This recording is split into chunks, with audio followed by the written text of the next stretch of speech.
Welcome back. Thank you guys for being here. We're into our Scientology Casualty series here, episode 2, and it is part 2 of our interview with the fabulous Danielle Chamberlain, and who's, waiting backstage. But I have to say, if you guys did not see episode 1, it's there. It's on the channel. Please tune in, check it out. We talked for a couple hours. We still didn't get through everything. So, her story is incredible. Just to give you a bit of a recap, she was thrust into it at a very young age after her mom was duped into joining by her dad, who was a government spy who was infiltrating Scientology. And then whoops-a-doodles, she became a true believer, her mom did, and ended up at, England, where she got recruited to go to, of course, be with Lafayette Ronald on the official, former cattle transport ship, the Apollo, where she was doing literal dirty work. Thought, fuck this noise, I'm out. And, rebelled, ended up on the concentration camp, the original one. And we kind of left it, the story, just to give you guys a quick recap, kind of what's happening next after, she went back and she went to school, and we're going to pick it up from there. And once again, if you guys have questions or comments for me or for Danielle, please write question or comment before that so that I can see it at the end here. And without further ado, let me bring back our fabulous guest here, Danielle. Thank you for being back. Thank you for coming back. Appreciate you.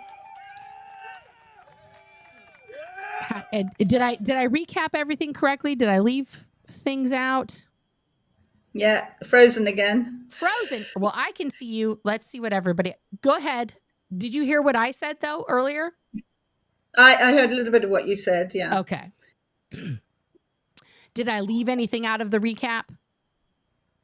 I don't think so. Just that we're gonna start where we left off. Yes, basically. All right. Well, I'll let you guide us. So where are we at here in this fabulous story? I've come back to St. Hill and I've started back at school again, which I'm quite enjoying because it's a non-Scientology school. Greenfields hadn't been set up quite yet when I got back, which is the Scientology school in near East Grinstead. Then I was doing work at what's called the Advanced Org St. Hill, and things like reception work and stuffing parties where we get all the CF files out and send promo to everybody, every man and his dog across the world. And CF for everybody out there is the central files. This is the database that they keep forever. If you ever walk into any organization, front group, anything, an open house, a class, whatever that is sponsored somehow by one of these organizations, they take your information and they will follow you till the end of time. Unless you get declared suppressive person. Then that's the one way to get off the list, kids. But they never throw your info out. You are put in a different category in that file cabinet as what they call dead filed, but they don't throw you away. They don't shred your info. They keep it. They keep track of you forever, even after they're not sending you stuff. Well, Neville and another guy, you will have heard his name, Otto Roos. They were quite rebellious, and there was an amnesty where everybody was allowed to get rid of some knowledge reports in their file up until a certain date. All of their files, ethics files, and took a wheelbarrow down to a fire and burnt them all. Wild. I'm going to try an experiment while you're talking, Danielle. Unless I'm asking you a question, I'm just going to have you on the screen to see if that lessens the audio problems. Right. So you go for it. Okay, so I'm back at St. Hill and working at the Advanced St. Hill Org. I'm quite enjoying that, quite enjoying school, and but not being able to do any homework in the evenings or anything because that we had to work. Then when I was about 18, I was recruited to work for the Assistant Guardian UK as a sort of secretary PA, just doing typing and that sort of thing.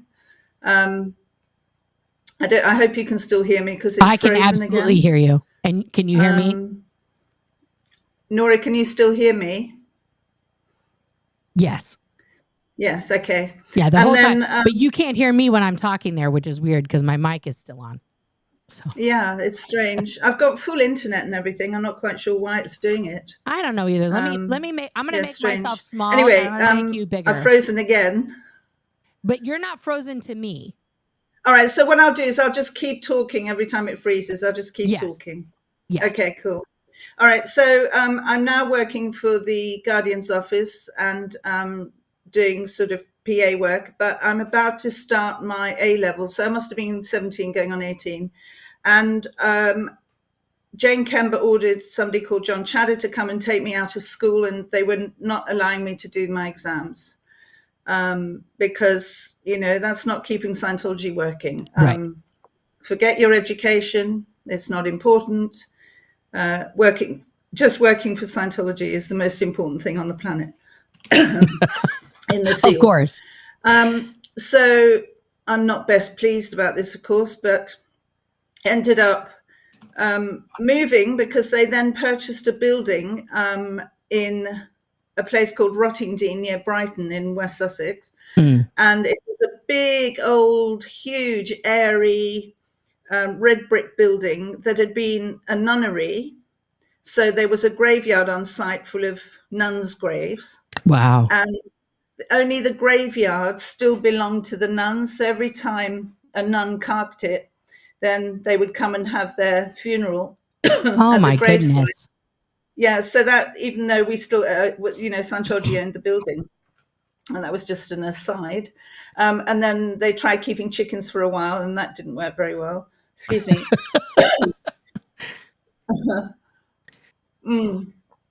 But Follow UK, the Flag Office Liaison Office moved there as well as the Assistant Guardian UK. And then it was decided that I would be a good candidate to go to do the Org Executive course and the Flag Executive Briefing course at Clearwater in Florida. Of course. Now, having come from a background of eating lots and lots and lots of beans and rice because, there was never any money. Sure. When I got to Clearwater, being a student was actually quite liberating, despite having to be on course every day. But I made a big mistake. The first thing I did when I got there after my flight was think, oh, wow, there's a swimming pool. I'm going to have a swim. And I made the mistake of seeing my supervisor to be walking, who was an old family friend. And I waved at him and he yanked me out of the pool. Get back on, you've got to go onto course now. And then he just arrived. I didn't even, I'll be honest with you, when I was training there, I didn't even know there was a pool. They didn't even let us go anywhere near that. Like, oh, really? Oh, no, I never saw the pool in my whole life. Oh, wow. It's all because of you, Danielle, because you jumped in that one time as a trainee. The rest of us never saw the pool. No, I'm just kidding. It was mostly we weren't training in the Fort Harrison anyway. It had been converted fully into a hotel at that point. So we were training in other buildings. Mostly there was a couple times that we were there, but yeah, mostly we weren't there. When I first started the course, and I don't know if we might have had to do some basics before we started the OEC, FEBC. There might have been some orientation courses or something. We were in the bank building. Yeah. That's where we ate. They converted that to the like mess, basically the dining hall. Yeah. Oh, okay. And we slept in the most god-awful motel that was attached next to a garage. I think you call it a gas station, right? We call it petrol garage. Yeah, it was awful. I mean, your feet stuck to the carpets and it was shag pile carpeting. Of course. Oh, it was horrendous. Oh, yeah. Anyway, that was not too far a walk. We didn't have minibuses everywhere in those days. You could actually use your body and walk. And there were diners around there that you could have breakfast, and there were secondhand shops that you could buy clothes. And there was the lovely old grey moss building opposite, which was had very, I think it probably Victorian or maybe pre-Victorian building with very rickety old. It was sort of a kind of old. It looks like a haunted hotel, you know, that kind of thing. So I just want to clarify here just to make sure I'm understanding. So not only were you on the actual original ship with Lafayette Ronald, you were also on at the Flag Land Base in Clearwater during its inception, during like they had just purchased that building, essentially, that area. They hadn't had it that long. I'd had it. I don't know what year. Do you know what year they purchased it? Because 72 or 73. I arrived there in 1980.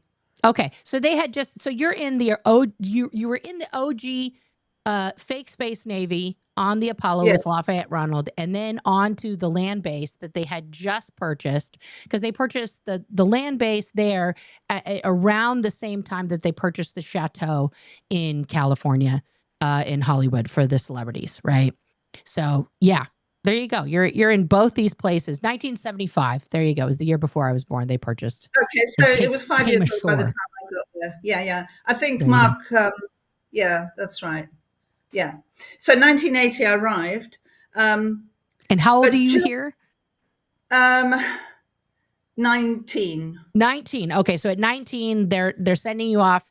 And now these courses that Danielle's going to do here, it's got a lot of acronyms. Scientology is filled with acronyms, but essentially she's doing all of the administrative gobbledygook that Lafayette Ronald has barfed out into what's called the green on white policies. These are the administrative policies and orders that have to do with the running of the front groups and the different organizations. This is how you become an executive. You have to do, it's like basically the equivalent of somebody becoming a counselor, but studying everything that Lafayette Ronald wrote and said about counseling, which is contained in what's called the St. Hill Special Briefing Course, where he was there lecturing and writing for many years. And then later on the Apollo, he developed the higher levels of auditor, class 8 and above, for the super special, voodoo, Thetan particles that he was, discovering. But these courses, only certain people get asked to go to, Clearwater, Florida, to train on all of these things. You have to be very responsible and chosen. It's a big deal. It's not like, you're just some dude from the basement that they're like, okay, you can study, have a good time. Go ahead. I'm frozen for Danielle. You're not frozen, Danielle. No, okay. I just when you're talking, I don't know if you're going to ask me a question because I can't hear you when that's going on. So yeah, I gotta pull up. I'm gonna pull up our chat here. There's a chat between you and me, and so I'll pull that up now, and then I'll let you know I can see you and hear you. Okay. All right. You can see that, okay? Yeah, I can now. I'll put my glasses on. Okay. Okay. Yeah, I can see everybody else's chat. There you go. All right. Well, you're good. Have you got special chat somewhere else? Nope.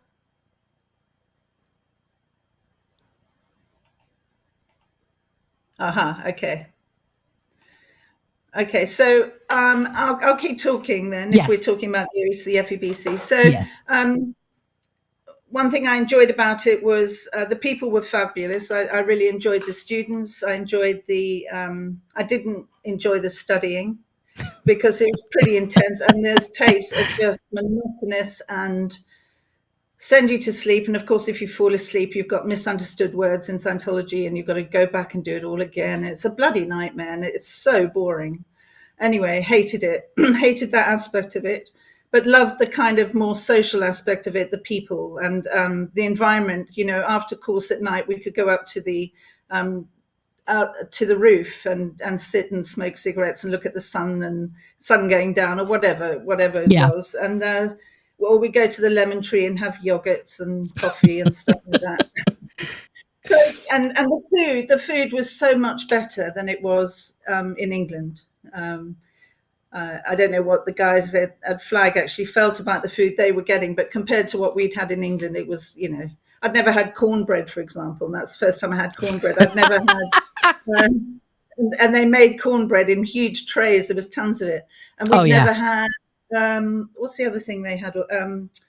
Cinnamon toast. I'd never had cinnamon toast. Oh, the French toast that they make for the breakfast. Cinnamon toast, cinnamon and butter on toast. Yeah. And sugar. I think that's just a treat that we make here. It's like, a poor man's French toast. When you don't have actual French toast, you just do that. I thought French toast was with egg. It is. But if you want that flavor, sometimes I'll just do that on a tortilla, and I call that like a home churro. Yeah. And also the other lovely thing was that in Florida they got wonderful oranges, so we had really, really nice orange juice. Yeah. So that was cool. And then after a year of doing the course, I was sent back to be LRH Com at Folo UK. And, so just real quick, I'm going to pause you. So that job, guys, means that if Lafayette Ronald had communications that needed to get directly to that organization, or if people were trying to communicate to Lafayette Ronald that had to go through Danielle, right? And the FOLO, again, another acronym, is just basically a middle management pass through in different continental areas. It's like a tiny little form of management just for administrative stuff. They don't do any technical anything. It's just like making sure all the reports are there, making sure that all of the things that Lafayette Ronald is saying are being enforced, that kind of a thing. But her job is in a very specific division, and you have to be, again, super duper qualified to be a communicator with Lafayette Ronald, because he only wants to talk to certain people. Go ahead. I just thought that was a bit crazy given my background with him before, Right? Yeah.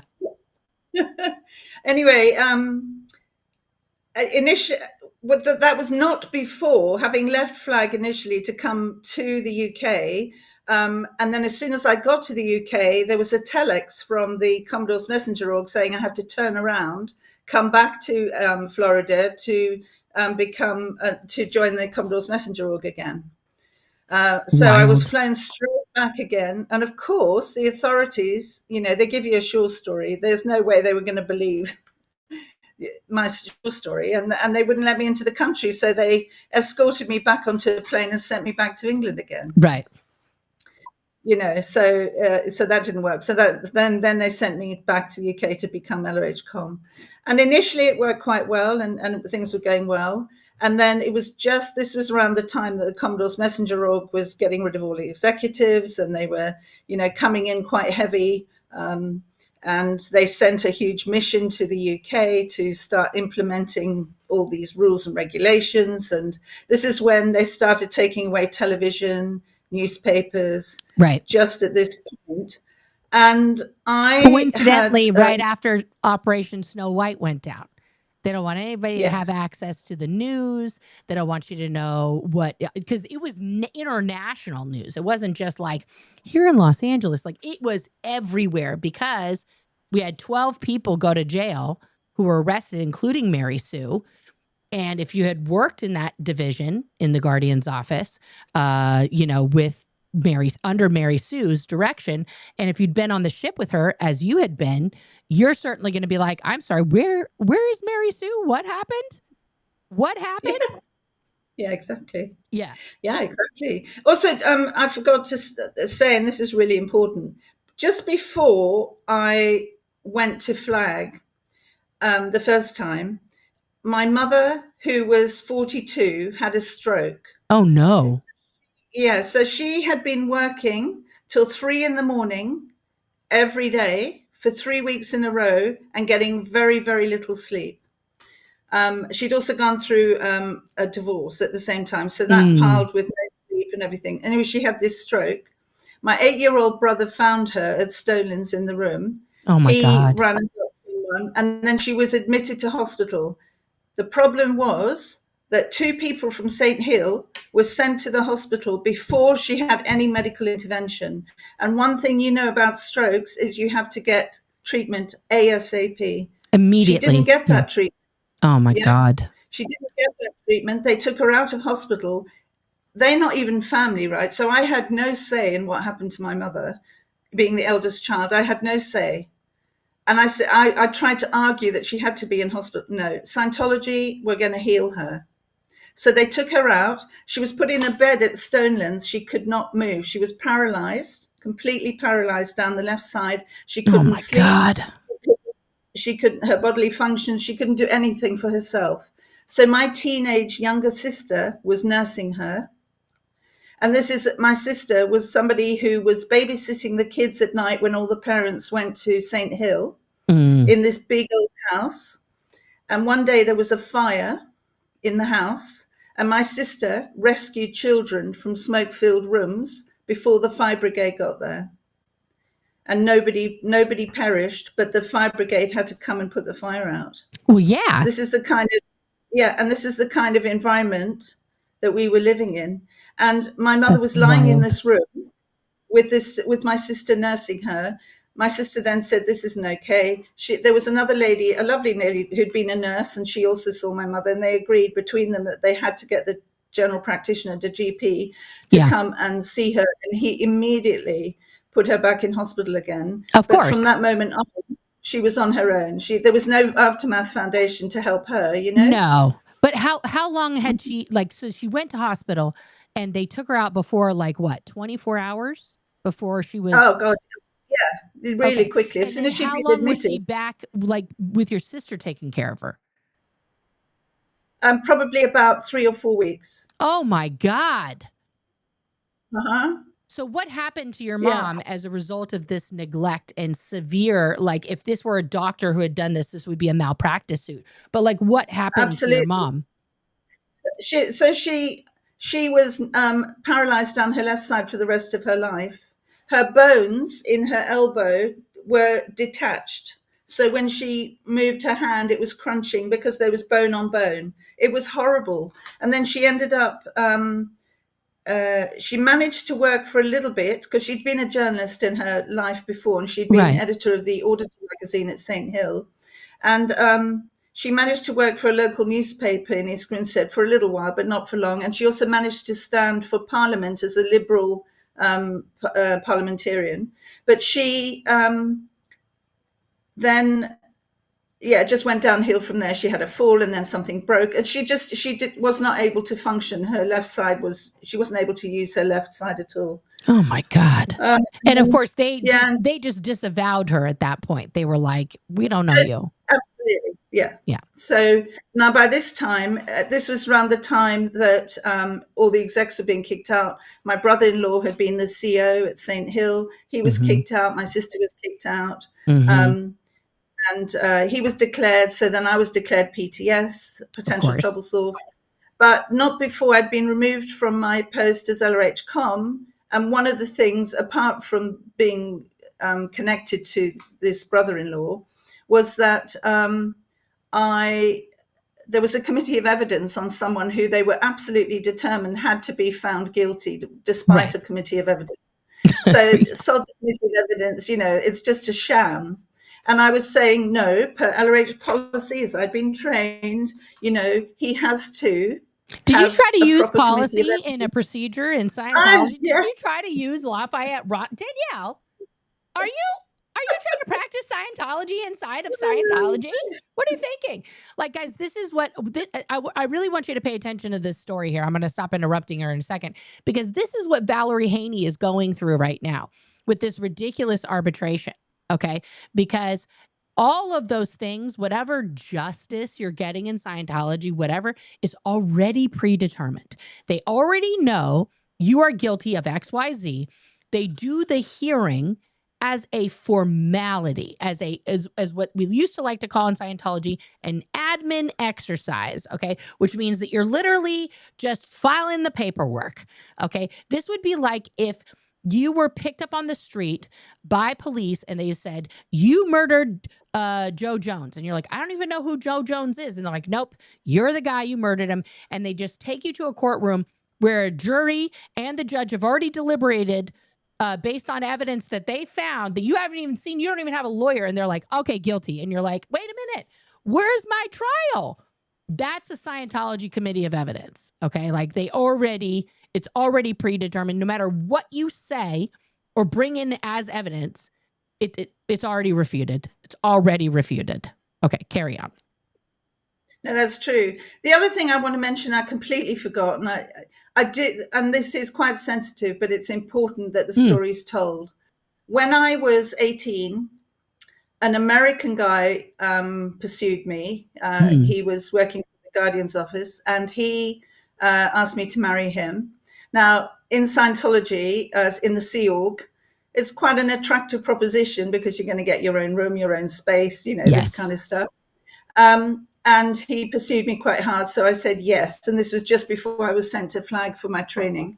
So I was away. Now, this is personal, but who is that guy? Who was he? Yeah, I'll tell you privately. I'll tell you. Yeah, it wasn't my dad, anyway. Was it? No, I'm just kidding. What was your dad's name? Consova. No. She's like, wait a minute, I'm hesitating. No, I'm just kidding. And so I couldn't have intercourse with this guy. Right, of course. That's the rules. Yeah, no. We were married. Oh. But I couldn't physically, mentally do it. I couldn't. That's okay. Yeah. Now, given my background of having been essayed when I was 14. Yeah. And essayed when I was with my stepbrothers in South Africa. Yeah. And the trauma of having been locked up on the ship, and the trauma of boarding school, my parents' divorce, and layers of trauma, I wasn't at a point where I could relax enough to do this. Of course. So he got very frustrated, sent me to see a doctor who examined me. And no word of a lie, this doctor was old school with a monocle. He had a monocle and he had a bow tie. And he examined me and said, oh, my dear, there's absolutely nothing wrong with you that a good stiff red wine wouldn't help out with, So he was, yeah. Well, like I'm going to get that in the Sea Org, right? Right. Anyways, so by this stage, I'd been sent to Flag for training for a whole year. So by the time I got back, because the marriage was never consummated, it ended up being annulled anyway. Right. So it's like it never happened. Oh, I had one of those. Yeah. That's a whole other story, but yes. Oh, okay. So it's important to know that this goes on because years later, once I left Scientology, I had no problem whatsoever, right? Of course. Which made me laugh. But I never had any issue after that. It was fine. Now, well, this is part of trauma that people have to understand. You're still in the traumatizing environment, and now you're supposed to do one of the things that has been part of your trauma inside the environment where it occurred. Like that's an almost impossible, like unless you had copious amounts of wine or other drugs to just completely disassociate from your body and from all of that stuff, this is, and people who have experienced any type of sexual trauma, this is totally normal. It is not something to be ashamed of. It's not something to think you're broken or you're never going to be able to enjoy that portion of your life. But it is important to note that, like, obviously once you were removed from the major traumatic environment, you were able to have something different in your life, which is really good. Yeah. And so, and years later, when my children were probably about 4 years old or something, I was just sitting in a hairdresser's reading a magazine, and I read an article and it explained what that's called. And I was going, yes, that's it. And it's called vaginismus. Yes. And I hadn't heard of it before. And it just makes complete sense to me. And it was, yes, that's what it was, Anyway, and that was important to say that. So LHCOM, and this guy is getting a committee of evidence always against all policy. They're determined he's going. So sadly, even though my statistics were up and I was doing great, blah, blah, blah, I was removed from post, and along with everybody else, unless they were kicked out because they were declared or whatever, right. I had to do the RPF again. No. Yeah. So they put me on the RPF. So here we go again. But this time you're on land. This time you're in England still. Yeah. So it's at St. Hill. So the RPF, we're based at the Stonelands.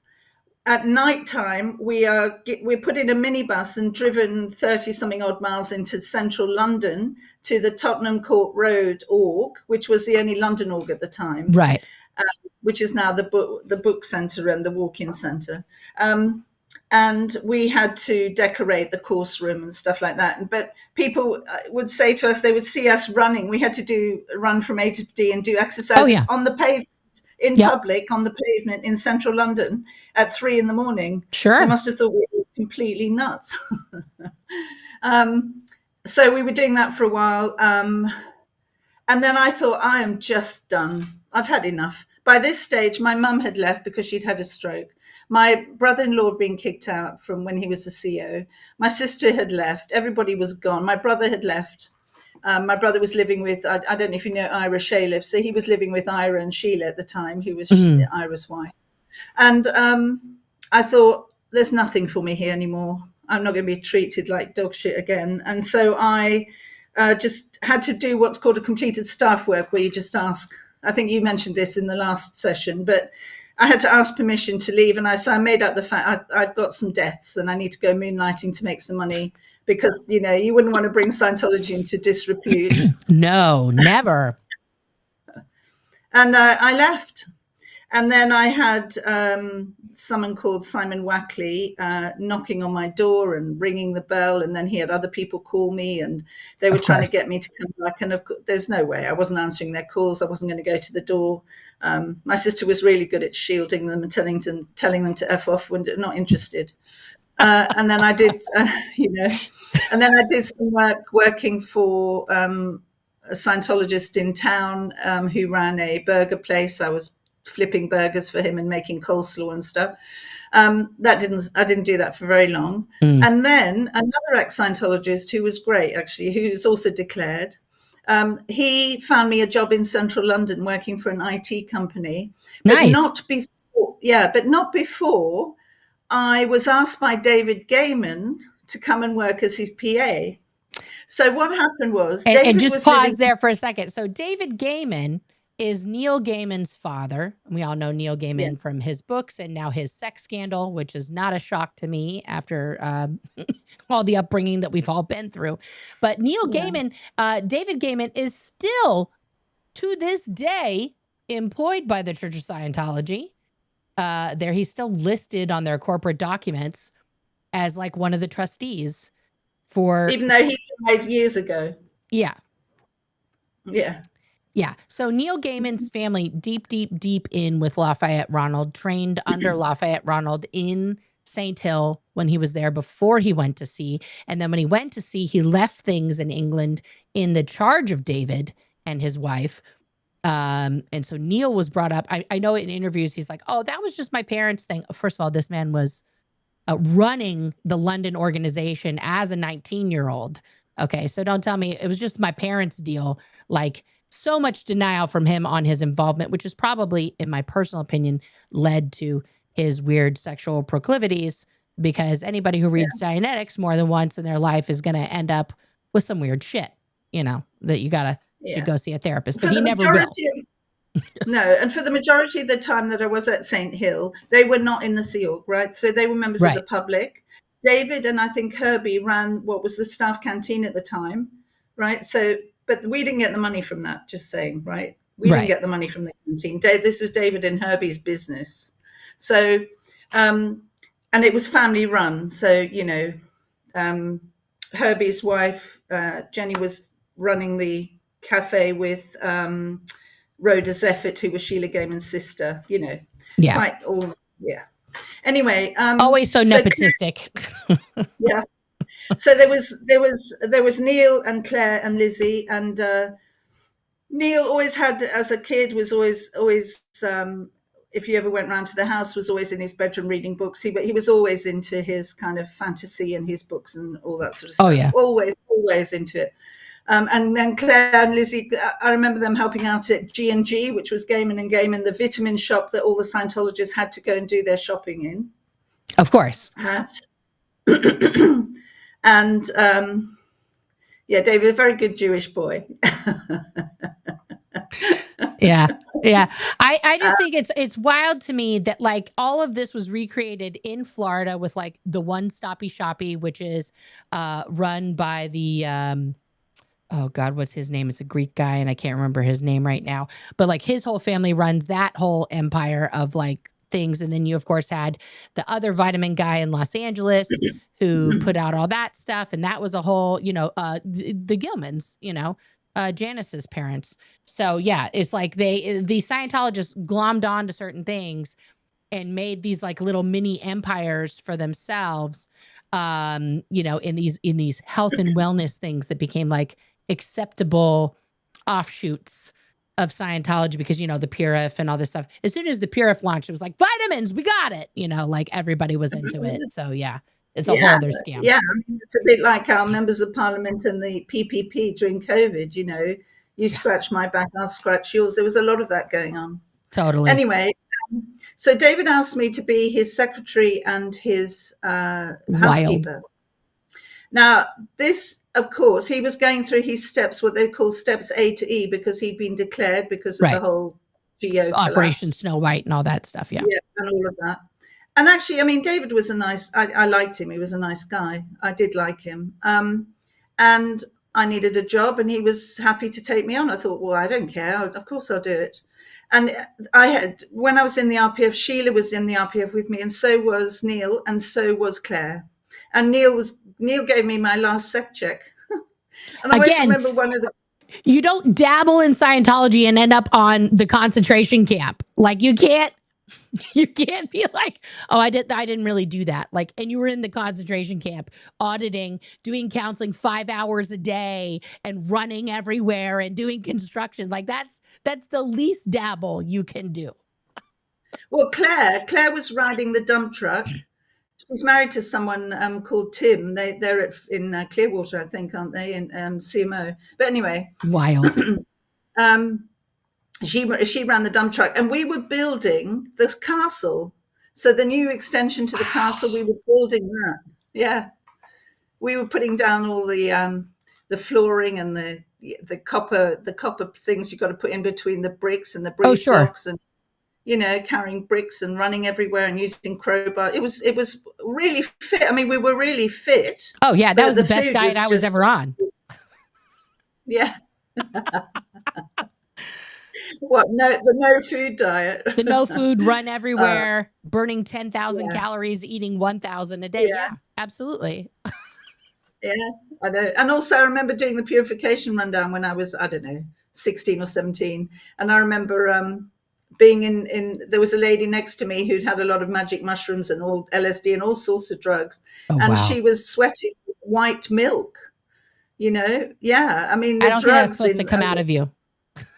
Yeah, it's just gross. And I remember getting sunburns, the shape of my swimming costume coming out in my body, and stuff like that. It was really wild. But then you would if you're in 5 hours, 6 hours in a sauna every day. And taking an overdose of niacin. Thank you very much. Yeah.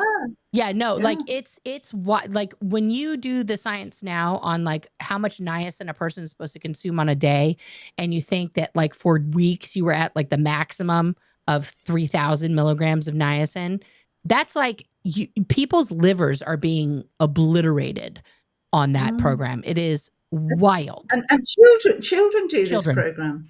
You know, it's horrendous. I first did it when I was 12, and then I did it again in my 20s. So yeah.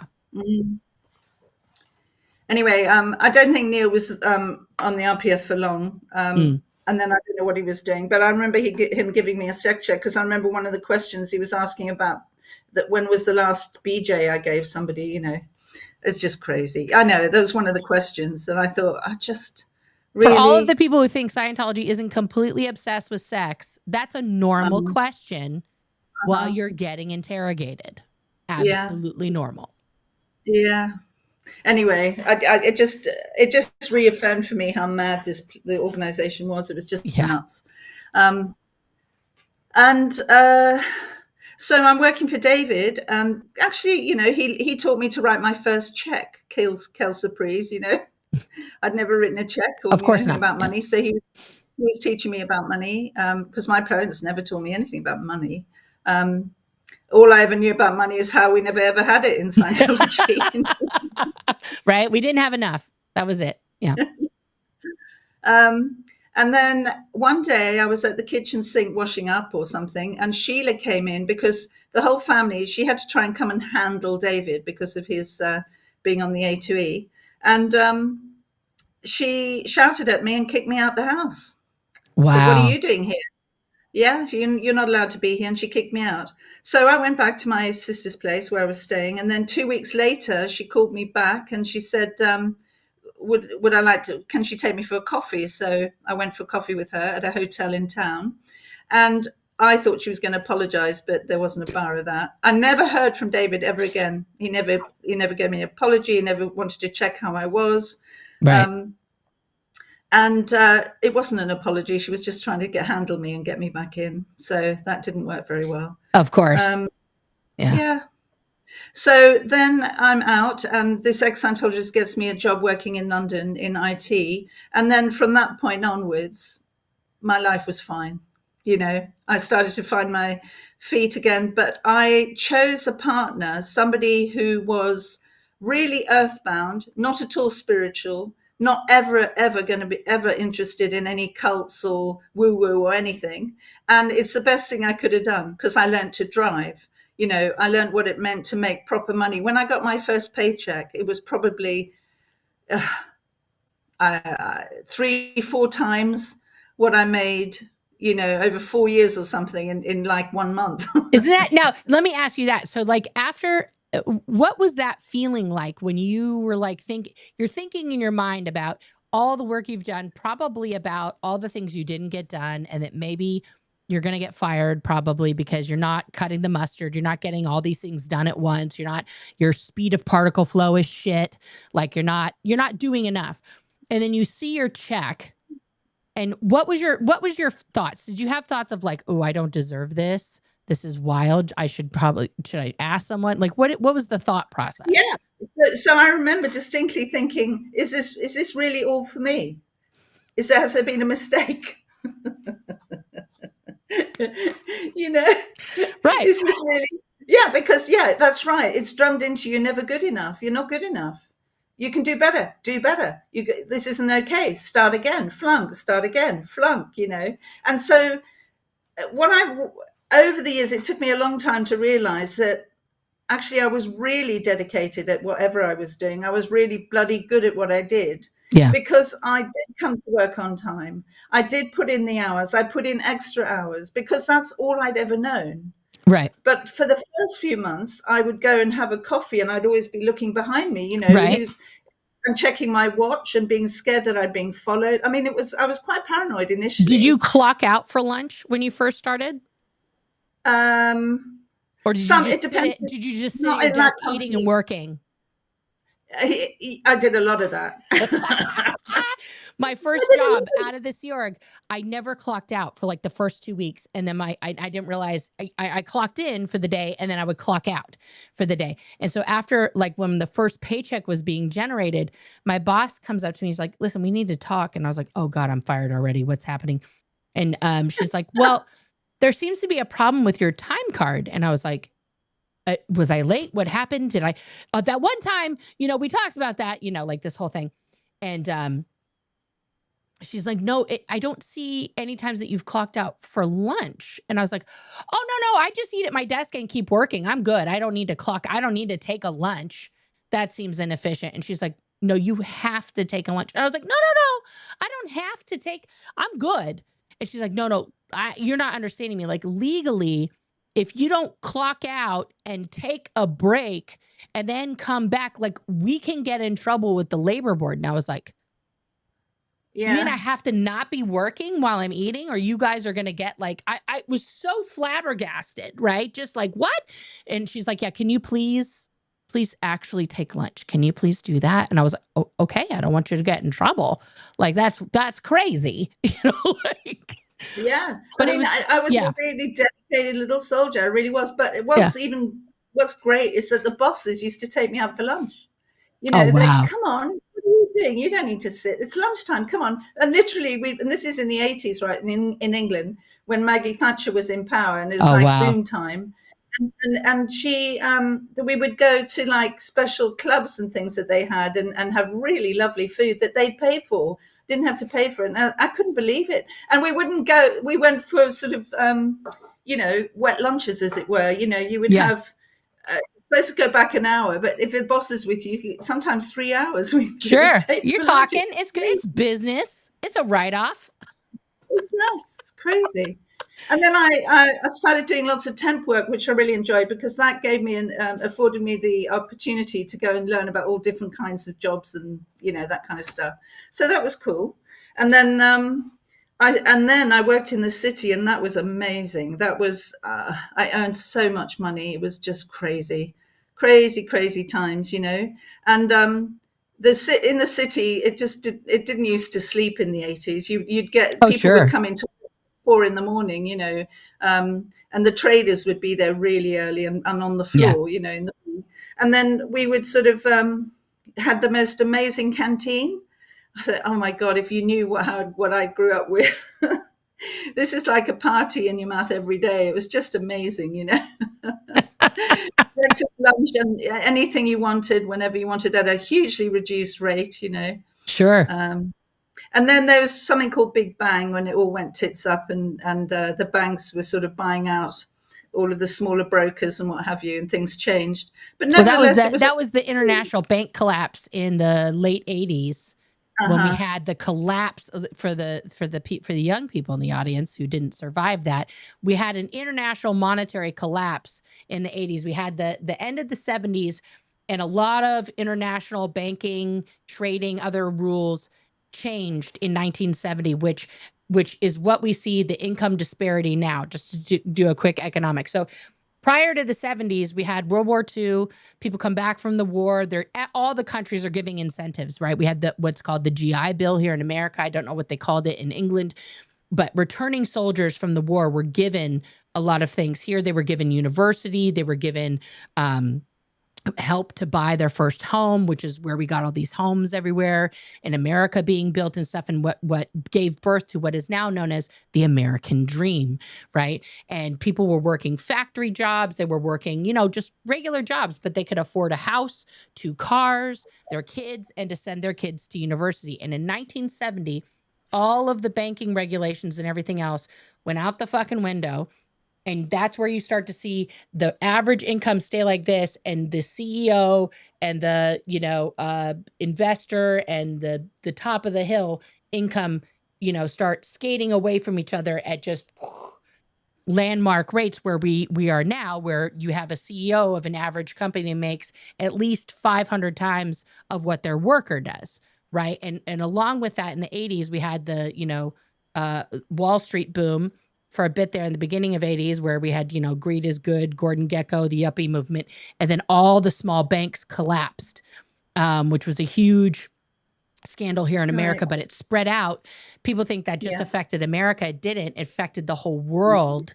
And we had a huge economic collapse in the 80s, which then people sort of like tried to pretend didn't happen in the 90s and just kept going. And then we had the next boom, which was, of course, the dot-com boom in the early 2000s with the advent of the internets, and then that failed. And then right after that failed, we had the housing boom, which then, of course, collapsed in 2008. And now we're guys, we're on track. It's 2025. What's the next collapse going to be worldwide? And now we have the crypto boom. That's where Yeah. we're at now here in Yeah. 2025. So, Yeah. But of yeah. course, you never, don't know anything about this when you're in the Sea Org. It's all Oh, kind of, it just gets blamed on psychs, right? It just gets Yeah. blamed on psychiatry and psychiatrists. Every collapse that happens, well, that's because that person was actually connected. I mean, like, I don't know if you obviously weren't an active Scientologist during 9/11, right? Okay, so at 9/11, which of course the whole world knows about, that affected the entire universe. David Miscavige wrote a bulletin, a religious technology center bulletin, because of course Lafayette Ronald is long past, where I have to get a hold of this because I used to have it and I know people have it, but it is called the Wake Up Call. And in this manifesto that he writes, he basically blames all of 9/11 on not Osama bin Laden, but on Osama bin Laden's right-hand man, who he claims is a psychiatrist, which we all know is not, that wasn't a thing.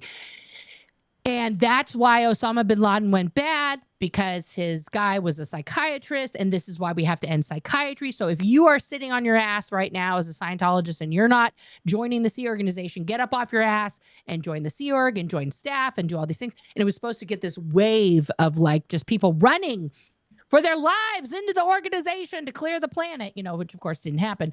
But it's always, no matter what, the enemy is either doctors, the government, or psychiatry, or all three. Those were Lafayette Ronald's three boogeymen, okay? The three horsemen of his personal apocalypse. The government, specifically the FBI, who he was terrified of.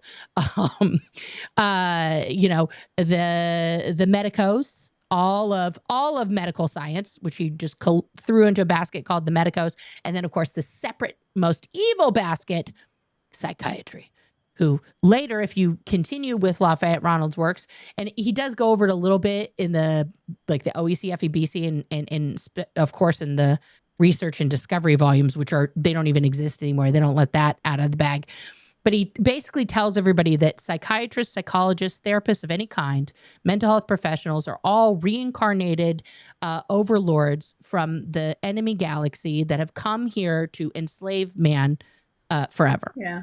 That's who they are. Yeah. All of them. Yeah. And we believe that shit. Crazy. I mean, we believe that. Yeah. I believed it. And then, yeah. We fight people in the street for that. I mean, isn't it wild to think about that though, Danielle? Like to think about being a true believer of Lafayette Ronald and his nonsense. Like you had the experience at least to like be in his presence, right? To see the man behind the legend, behind all the photographs, you know, like I just had to look at the creepy doodle photographs. Let me ask you, in real life, was he as creepy as the photographs that are everywhere in all of the places? No, I mean, you know, there's that creepy interview where he's laughing and he's got his hat on at the desk with that green background behind him. Yeah. He's not like that. I mean, he could be quite charming. He could, but you wouldn't trust him. You would not want to get on his bad side. And he, as I said, you know, when I was scrubbing the floor that day and he had the tantrum, he scares the pants off of you. And also when you're a child, he looks that much bigger. He was a big man. Right. And I think as an adult, it probably wouldn't be quite as sort of daunting, but he certainly was a big man, and I was afraid of him, but and in awe. Everyone's in awe of him, you know. Right. Everything that comes out of his mouth is magic. Everything that he says and does is ordained, is source. Whether it's him having that tantrum, which of course had nothing to do with his own psychosis, it was because, you know, he was impinging on the person that needed impinging on. You know, all of these things are excused away. And it's also, I think, in the same way that David Miscavige's behavior, which is a mirror of Lafayette Ronald, but I think cranked up even worse than he was. It is all like, well, you know, he's bearing the burden of clearing the planet, of doing all these things. So of course it's going to be too much at some point, and he has to, like, you know, let the steam out. Like, but if you or I did that as just the little peons that we were, that's it. You're evil and suppressive. Yeah, and what's weird is that despite the shitty stuff that LRH did, including locking me up, I truly believe that if he was fully compos mentis and he saw how David Miscavige was running things and the history of how he has run things, he'd be out of his ear. Right. That's what I said the other day. I was like, if L. Ron came back, okay, like as Scientologists believe that he's going to return from Target 2. Yeah. Okay. So if he came back fully like aware of everything that he had done, and he walked into any, and I do mean any, organization bearing his name on planet Earth, he would be like, what is this garbage? This is not what I wrote. This is not what I said. Look at, what's this? You're an ideal org? Who said that? What happened to the last thing that I told you guys on what you're supposed to be doing, the L. Ron Hubbard, executive directive 339R on the birthday game. What happened to that? Right? Nobody's trying to be Saint Hill size anymore. That's not a thing. Yeah. Right? Yeah. You're an ideal org. Yeah. And yeah, when I was on the ship, and I can't find any, this is so frustrating. So if anybody's heard this before, please let me know. When I was on the ship, I memorized something that he wrote. Okay. And I've never found anybody else. And it's a song. I'm not going to sing it, but I'll say the words. I don't know if he sang it when he told. I don't think he sang it. I would have. No. And it goes, who cares about the fate of the jerk who came too late? If he will drink cyanide, he should not expect to thrive. With trigger finger curled, man set out to shoot the world, but instead he shot himself, so let's leave him on the shelf. For his world was going down, down, down to die. Lord, said I, we're going up while the world wears a frown. Something like that. I've forgotten a little bit. While others all die, we are very alive, so why not join up and survive? I've heard that. Who cares about the fate of the jerk who came too late? If he will drink cyanide, he should not expect to thrive.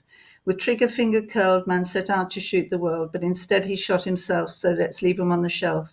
For his world was going down, down, down to die. Lord, said I, we're going up while the world goes down. We wear a smile while the world wears a frown. While others all die, we are very alive. So why not join up and survive? And it must have been a recruitment campaign thing. But I can't find anybody else who can remember it.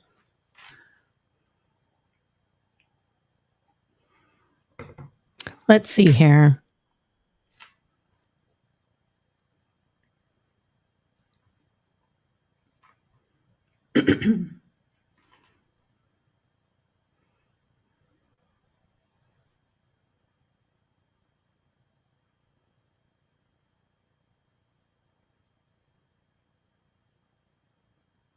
Because I know I've heard that. Yeah. Yeah.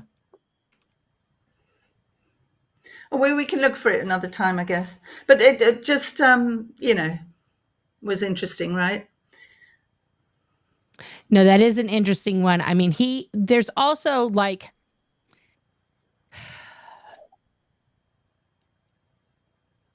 the lost things that he wrote, like Excalibur, that nobody reads anymore. That's just, like these things are, you can sometimes people have like posted them on weird parts of the internet.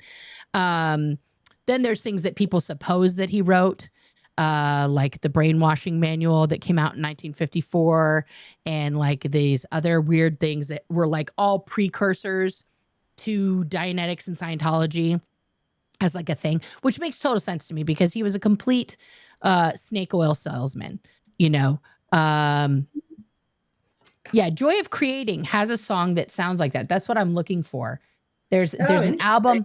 There's an album that he put out called The Joy of Creating.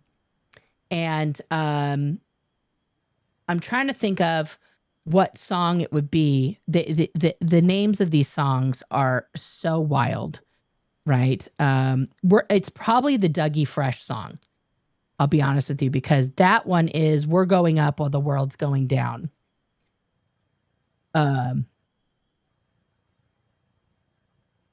So do you think he took someone else's song and then changed the words to fit? No. I think he wrote it and then like Dougie Fresh performed it later, because there's the Joy of Creating album is one that came out, I want to say like in the early 80s, and he has a lot, like Isaac Hayes is on the album.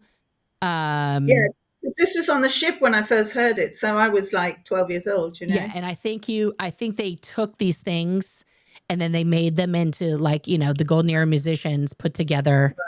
The former Apollo stars became the Golden Era stars. right?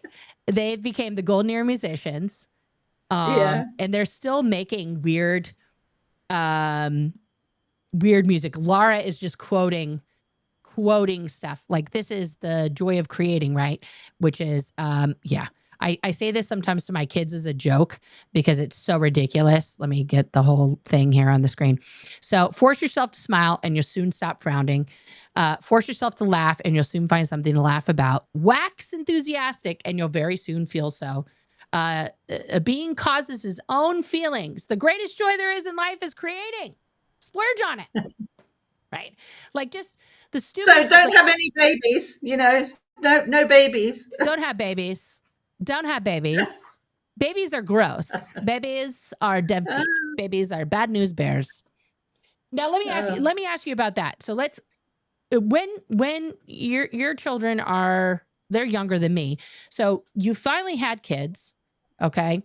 What was your thought process while you were pregnant with your daughters? Like what were you feeling at that time? What were you thinking? Because that's a big time in someone's life when you're growing people inside you. Yeah. You know. Yeah. So I'm absolutely feeling really, really blessed and very, very, very protective of the two babies inside me. I had twins, and then the two babies for the rest of their lives, even still today, nobody dare come between me and my kids. And that includes Scientology. And my girls, they will never, ever, ever, ever join a cult at all. They just won't. They know my story and they are really good human beings, really dynamic, doing really, really well in life. And I'm really proud of them. And boy, did I protect them. And I made sure that they had schooling. So I was determined they weren't going to be pulled from one school to another, because I went to 15 bloody schools around the world, no way. So I was going to, and that includes junior schools and stuff like that. Sure. So my girls had their play group, then they had their junior school, middle school, senior school, college, and their degrees, and that's perfect. Yeah. That's how it should be. Did you ever think, like, while you were pregnant, like, ooh, is Scientology going to come recruit these children? No, my thought process is Scientology will never recruit these children. And no one in your family was still left in Scientology at that point. Thank God. I don't think I would have left if I'd had to have left somebody behind. That would have been really difficult. And my heart goes out to people who've had. I have a friend who's had to leave her son behind in Denmark. And years she's been out for years. And it has no contact with him. And I just find that incredibly painfully horrible for them. And Claire had. It's a different experience. I mean, when I left, my mom was still very much in. I was living with her and she was working for Narconon International and doing her upper levels and things like that. And my ex-husband, his mom was, still continuing up, the bridge to nowhere. And so when my kids were born, my mother-in-law came to me one day and she was like, hey, for Christmas, I would love to get, the boys their lifetime memberships. Now, mind you, my oldest is 3.5. The other one is a newborn. And I looked this woman dead in her eyes and I said, absolutely not. And she was like, yeah, why not? And I said, first of all, number one, if you have $7,000 lying around, you can give it to us to care for these children. Number one. Number two, your son never got proper dental care. Okay. Cause you let him join the Sea Org when he was 12. You want to go fix his teeth? That's going to cost us about $7,000. That would be a much better use of your money to take care of your own kid. Third of all, my children are children. I said, they're not having a lifetime membership anywhere. I don't want them to have a lifetime membership to Gold's Gym. Okay. They're not old enough to make a decision if they want to commit their whole life to something. So don't you dare put my children in those, in that position of being a member of something that they're not choosing. Yeah. And she was like flabbergasted. And I said to her, no, my mom did make this clear my whole life. She was like, you can choose Scientology, but like, let's be real. It was like, but you're totally going to choose it, right? Like you're totally choosing that, right? But she would say, you have the choice. So I was trying to like present it like that. Like my mom gave me the choice. My kids are going to have a choice. But privately, my ex-husband and I were like, there's no fucking choice. That's never happening. Go fuck yourself. No. Like we're not doing that. I mean, he joined the Sea Org when he was 12. you know, because he was in regular school and he was being horrifically bullied. And of course, the recruiters came along and were like, you're the most important person we've ever met on planet Earth. And you're like Superman. We need your help. And he's like, that sounds good to me, you know. And he joined. So it was a struggle. She died still being a true believer. Like, and I basically wasn't, I removed myself from the funeral services, but I knew I wasn't going to be allowed there because the rest of her family and friends were still very much believers. But I didn't want to take that from my ex-husband. I was like, you go and, you know, celebrate your mom. That's totally fine. I'll celebrate her from over here, far, far away. So is your mum still in? No, I got her out, but it took a decade. It took Wow. a decade of very slowly, you know, giving her more information, because she got in the 70s and she had been in for 40 years, you know, so 40. And this is the part that I think people forget. Like, you spent the first quarter of your life in Scientology. And even despite what you went through at such a young age, under the hands of Lafayette Ronald, you still joined again and ended up in the same place. And people would go, how can you do that? And the part about it that people don't understand is that when your whole life and every aspect of your life is encompassed with this and you don't know anything else, the absolute terror of going into this unknown that you've only been told is evil and out to get you and you'll probably die, and like all of the scenarios that they tell you, right? It's the terror that you know is better than this unknown atrocities that you can't even imagine. Yeah. You know? Yeah. But was it because your family had left before you that you were like, you had this arm out for you? Yeah.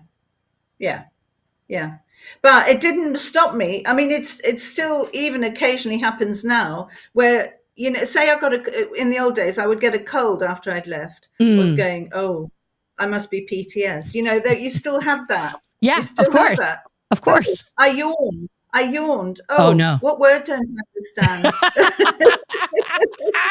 It couldn't be that you're just tired or bored. Oh, yeah, or you just need some fresh air. How's that for a thing? Do you ever get that thing where you're like reading and you're so into it that you forget to like your body just stops doing its thing, and then you're like, oh fuck, I gotta breathe. You get like dizzy. You're like, oh, because you're just like you're so in another world. Yeah, and it's like, oh no, I've ruined myself. It's like the mental complexities that all of us have in common as former members of this ridiculous cult. It's astounding to me. I wish somebody sciencey would do like a study on that specifically about like the commonalities that cults in general, high control groups, not just Scientology, but these other groups. Like, have you ever met with like an ex-member of another high control group? Yes. And because there like are organizations stories. Yes. And what was your take on hearing their stories? So many similarities, just in another, they call it something different. Right. Yeah.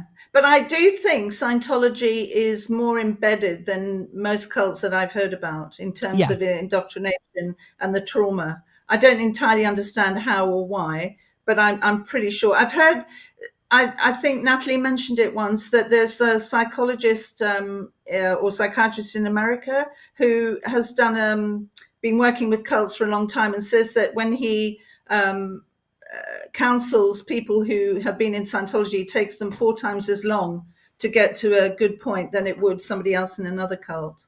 That tracks. Yeah. I mean, I think it's, you know, I have a lot of personal theories on that. I think that like Scientology is unique in certain ways where you have the machinery that's involved, you have the e-meter, you have all of these things in Scientology that are designed to take away your autonomy, your belief in yourself, right? Besides just the usual cult thing where you're turning over your self-determinism, your autonomy to the cult leader and being like, well, if they say it's okay, then I'm going to do it, right? We had that with Lafayette Ronald. We would refer to the tech. We would comb through the tomes to find the answer to our question, because he discovered everything, guys. There's nothing he didn't cover. Okay. So if you had a question about life, you would just find the reference, and then you're like, okay, that's what I do now. So you had that aspect of it, but you also have this machine that is telling you that you have an answer to a question that consciously you're going, I don't have an answer to that question. Yeah. I think that's a no. But now your spirit, your mind, which is separate from you, that you can't see, that only this machine can perceive, is telling you yes. And so now you're like, okay, now I have to find an answer. And then you get into this, imaginary realm, right, where you are fabricating memories. It's complete false memory syndrome, where you're fabricating these fantasies, not just in other lifetimes, which is a whole other ball of wax, but in this lifetime, in this life that you've existed in this body, you're fabricating scenarios for yourself in answer to these crazy questions, right? Because you have to have an answer if the e-meter says yes. Yeah, exactly. Yeah, and they don't have an e-meter, do they? And a lot of them, it's more about God. In the majority of them, is about God, and they don't have these extra dimensions of courses that we have. The indoctrination. And God is finite. You know what I mean? Like, they have the one book that they refer to. Now, the thing that gets twisted there, though, is everybody has an interpretation of that book.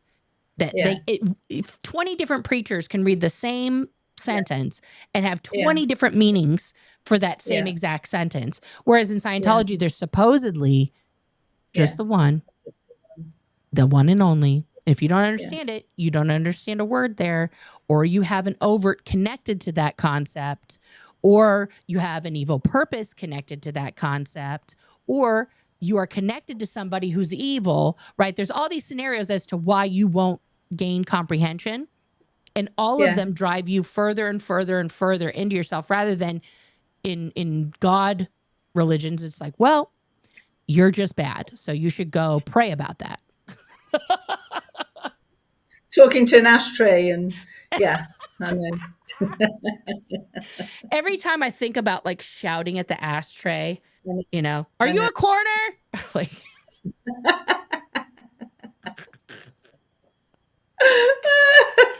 and I used to get like, people would get so upset when I would do it, because it says as loudly as you can. I took that very seriously.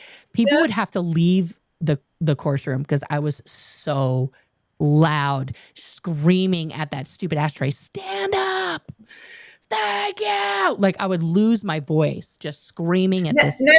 Nev told a story how he was on course in London Org, and the course room's down, is kind of in a basement down there. And some guy came to read the electricity meter, and he came down and he was escorted through the course room to go to and he ran out. He ran away. Of course he did. There's people screaming at ashtrays and fucking throwing people into walls. Thank you. Turn around. Look at that wall. Like, if I walked into a place where people are just manhandling each other and making people touch stuff, I'd be like, that's it. Fucking out of here. Oh my God. I mean, it's just like, and when I was on the RPF, it got so wild on the RPF. We were not being supervised. I was a supervisor, right? So I had a student who was having a lot of difficulties on, training routine number 7, which is where you're manhandling another person, guys. You are the person who's training the person in that moment can do anything to resist the person's commands. Okay. Anything.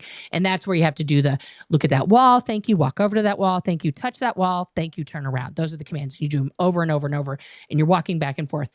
So we were in the basement of the big blue buildings, which are it's all cement. It's just cement, like little hallways.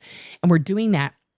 And I was tiny at the time. I was like a, $110, but I was like, I could do this thing where I could plant myself and you just couldn't move me, because I would put my center of gravity like so low, because I'm a smallish woman. So I could get down there, and he was this big man, and he got so angry that he could not move me, that at one point he just picked me up and literally threw me as hard as he could into the other wall. And I ended up breaking like 3 ribs. And I didn't know I had broken them at the time. I just thought, okay, I'm going to keep going. And we go through this thing, and I ended up dislocating another rib in my back. And by the time we got upstairs, like I was having trouble breathing. I was having like, all, of course now I'm in trouble. All the things are going on. And they took me to the doctor, and they took an x-ray, and they're like, yeah, you broke some ribs. You're going to have to like not do stuff. So here I am with like a back brace on, trying to be at the, the assemblies, the musters that we're having, that you're supposed to shout and things. And I can't do any of that. I'm trying to like squeeze my ribs. I can't run. I can't do, it was like, and ribs don't heal, guys, like all the way unless you maintain like total stillness. So it was, I still get pains for those because they didn't heal right. It's just, that's crazy. It's awful. I mean, like, so many stories from the concentration camp that are nuts, because it was just literally Lord of the Flies, and you were supposed to get things that I can't even imagine. I'm trying to think of, like, I know you guys were doing a good job building the castle, but knowing that that was built primarily by people on the concentration camp doesn't surprise me. But also I go like, how many corners were cut? How many things were done completely incorrectly, and then just we're sort not of like, trained. It's the same as who was, being on the ship. Right. You just had to make it go right. Yeah. None of us were sailors. Maybe Captain Bill or somebody had been, I don't know if they'd been in the Navy or something, but, they hadn't, the majority of people on the ship had never sailed or known what to do. No, it's just people. He was like, you'll get it. Yeah. It's crazy. Well, none of us have ever done construction either when we get sent to the concentration camp. I mean, like, we had a couple people who somehow had gotten like contracting licenses in their particular field. Like, we had a licensed plumber who was also in the concentration camp. And then we had an electrician, but he was the electrician for the whole big blue building. He wasn't in the concentration camp. So he would come, and he was in charge of us. He would tell us, okay, so when you're making a circuit breaker board, right, this is how you do it. So he's just showing us. And so we were all counted as his apprentices. So when you, in America, if you are like at a certain level of training or experience in one of those fields, you're what's called a journeyman, right? Because you've reached thousands and thousands of hours of experience. And as a journeyman, you can have apprentices under you. Now, per California state law, those apprentices, now normally, like today, if I were to take a job as an apprentice as under an electrician, I'd be getting paid like $25, $30 an hour just to be learning how to do the job on the job. Okay. But we were just thrown into this. They were like, oh, do you have experience with blah, blah, blah? Do you have this? And I'm like, well, my dad taught me a few things. I know the difference between a Phillips head and a flathead. Does that help? And they're like, you're in. And so we're laying this electrical everywhere, but like still bad things always happened. Always. There were so many accidents, so many problems. I mean, none of us were certified masons, but here we are stuccoing the entire side of the blue building ourselves, hanging off those little window washer things from like 1970. Like, it's just like the amount of stuff that we did that was so illegal, so not to code, so not, I'm sure in England they have similar laws on like how to dispose of hazardous materials and things like that. Yeah. It's nuts. It's crazy. But on the flip side, from an admin point of view, learning all how to operate in Scientology, this thing about, make it go right, make it go right, make it go right all the time. Always on course, and at cause. Yeah. So in what they used to call, I'm not even going to use the term because it's so derogatory, but out in the real world, out in the real world, it meant that we made it go right, even if we didn't know the job. Because that's all we'd ever known, is that you had to know the job, come what may. So you just made it go right. So I was always learning new jobs. I could get jobs I'd never been trained for because you already knew it. Yeah. Yeah. Oh, do I know how to do that? Absolutely. Absolutely. There's no, and that's the thing that I think people think of as this arrogance that Scientologists have, because it does come off very arrogant. Is exactly that mindset, because none of us for any moment of our lives, especially children who are raised in it, we're allowed to be like, I don't know how to do that. What's that? I don't know was not a phrase that was acceptable. Is never acceptable in Scientology. You ever hear anybody say, I don't know? Nah. Never. You couldn't say, I don't know. That's comlag, it's backflash, it's dev T, it's all these things that are, you're just, so you never say, I don't know. No. And if you don't know, you got to find out. Yeah. Yeah. Just say, I'm on, right, you know, like you give the, I don't know if you ever seen the movie, Don't Tell Mom the Babysitter's Dead. But oh, no. So her mom goes on holiday and there's 4 siblings and she's 18. She's like going into her senior year, or she's just graduated and all her friends are off to college, but she doesn't really know what she's going to do. So her mom is like, I'm going on holiday to Australia. You kids have fun here by yourself. And she was like this super strict parent. So anyway, this nightmare babysitter comes and she has like a heart attack and dies, and they bury her and they do this whole thing. And so now she has to pretend that she's an adult. So she goes and gets this job in the fashion industry where she really wants, that's like her dream, is to work in the fashion industry. So she just like makes up this resume, and this woman hires her who's named Rose, and she's trying to like do all this stuff and she has no idea. She's just literally faking the whole thing. And her boss asks her, where's the report on, you know, whatever? And she's like, just say, I'm right on top of that, Rose. She's like, I'm right on top of that, Rose. Like, that's like the key. Like, it's the same thing of like, just make it go right. Like, so that's like a joke for people in my age group and like the 90s kids, where if we're faking something, it's like, I'm right on top of that, Rose. Like, yeah, you know what the fuck you're doing. But it's like an acceptable way to say, you know, making it go right. I'm just going to fake it till you make it. Yeah, that's what we had to do. Exactly. So Scientologists, especially people who spent time in the fake space Navy, especially people who spend time in the fake space Navy, come off incredibly arrogant and rude, because they're just like, oh, you don't know how to do that? Get out of here. I got it. And they have no clue what they're doing. They'll just do it. Like, you just steamroll your way through life. Yeah, it's true. It's so true. It's I just remembered something I didn't tell you about. It's weird how sometimes these things become a non-event. Like the marriage for me was a non-event, right? But I was engaged again to somebody else. I mean, this happens a lot in the Sea Org, or it did. Oh, sure. Where, you know, people marrying people and getting divorced and then marrying somebody else and having a relation. Oh, just crazy. Anyway, I was engaged to a guy who was from London Org, actually, and he'd come down to St. Hill. And just as we got engaged, I got put on the RPF.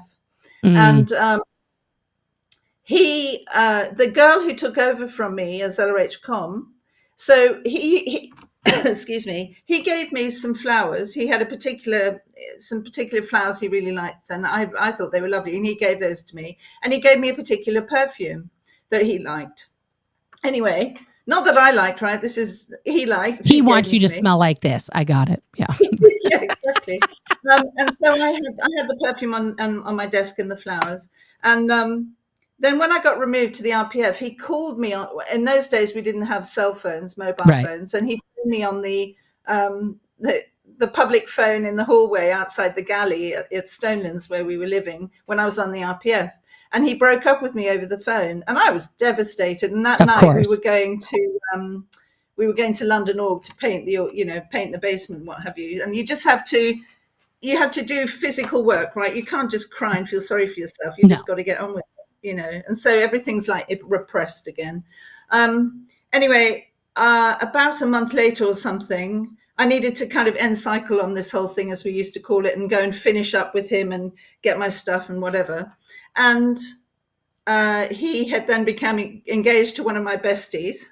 And of course. And I walked into the office, my old office, and on her desk was the perfume and the flowers. So that's when I found out that they were engaged and having a relationship.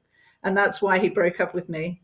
And then a few months later, after I'd left Scientology, they had a baby. And she actually had the audacity to call me over to admire her child.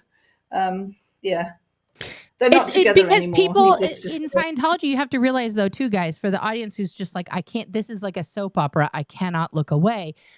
In Scientology, you're yourself and your relationship with another person, like in the real world, in the world we exist in now, when you choose somebody to wake up next to every day and make meals with and make a life with and raise your children with, that is a huge commitment, because every day isn't a fucking rainbow with kittens coming out of your butt when you're in a relationship with somebody.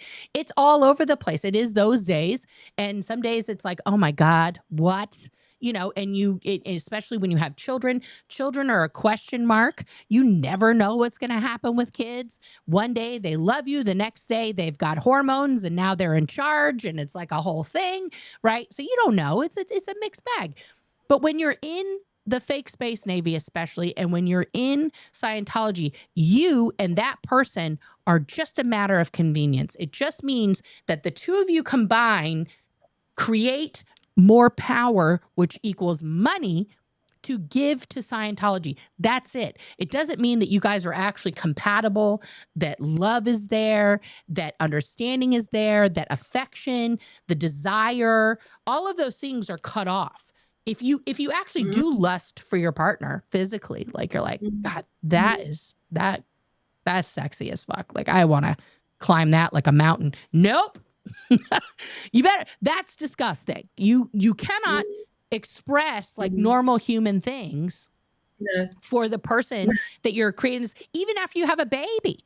That baby is just a mere gateway. You've just created a vessel for somebody to come back and continue up their bridge. Well, thank you for making that body, because that person over there just kicked the bucket. Now they can continue up and keep going. It's not a real human life that they look at.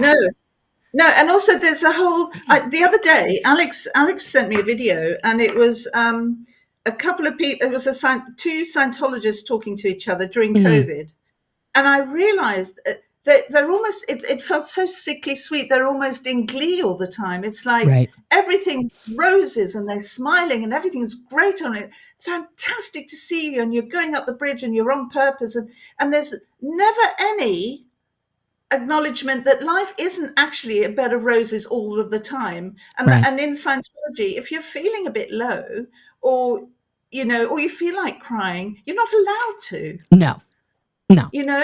And you're not allowed to have normal human emotions. And it's kind of HENR, as they used to call human emotion and reaction. And that's what's so wild. It's like, I went to public high school, right?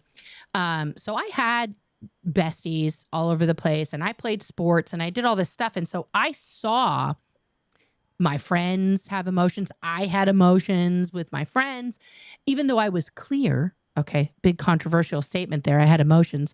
And then when I joined the Sea organization, I thought people were just people, right? So like, I would express emotions, I would cry, I would have and that got beaten out of me very quickly, because you can't have a cry. You can't have period hormones overwhelm you, and then you're just like, we've all experienced that as people who have periods.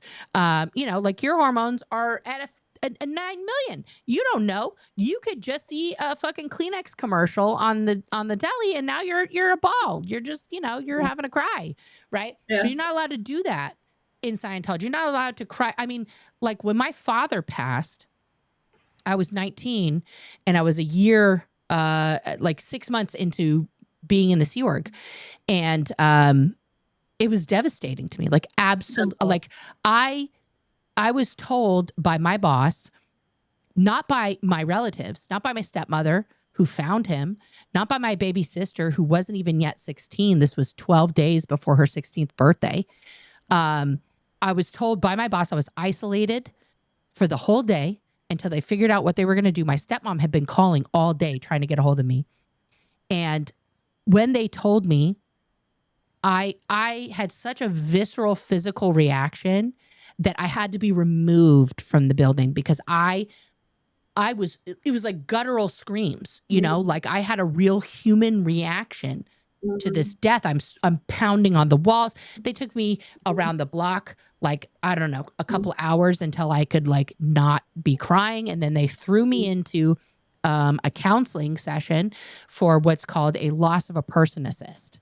okay, to run this Scientological process is supposed to heal you of this sadness, right? Immediately upon Overnight. learning that my father is dead. I haven't seen him. Yeah. I haven't seen him in my family. And about another 2 hours into this, because I'm just hysterical, I realized, oh, I'm supposed to not be sad anymore. I have to stop be sad, and I have to smile, and I have to make my needle do the floaty floaty, or I'm never leaving this room. So I did I'm that. so sorry. Nora, that's just horrible. It's awful. And I kept getting in trouble because every few months I would have a complete depression collapse because I was still experiencing this loss of my father, and I would get in trouble every time. Oh, maybe you're not really clear because you can't get over it. Like just all these horrific insults, right? And I went to go be with my family, my dad's family.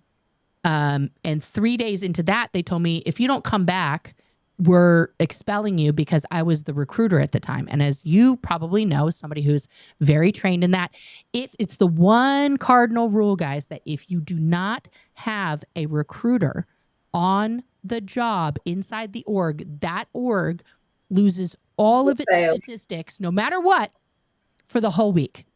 Yeah. They get counted big goose eggs.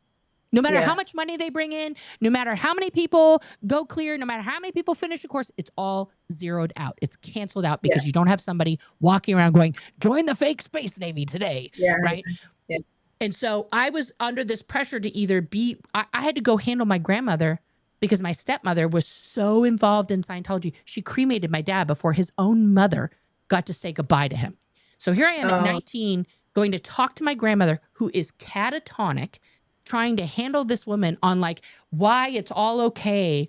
And my dad is this great spiritual being and everything's fine. You know, like, and she's a Seventh-day Adventist. She's like, you know, I'm talking to all my cousins, my aunts and uncles, my aunt who's like, well, I saw the coroner's report. I don't even know if it was his body. Maybe he faked his, it was like this whole, oh my God. And my dad would have been one of those guys who would have faked his death. I used to think about that for a long time because I never saw his body either. My sister, no living relative of his witnessed him being dead except for my stepmother, and I'll never forgive her for that. But it's just like, these are the things they do, and I had to learn to detach from that emotion. You know what I mean? Like just to not, and I've had a very complex relationship with it. It's been 30 years this year, 30 years since my father passed. This October be Jesus God, that's in a couple months. 30 years.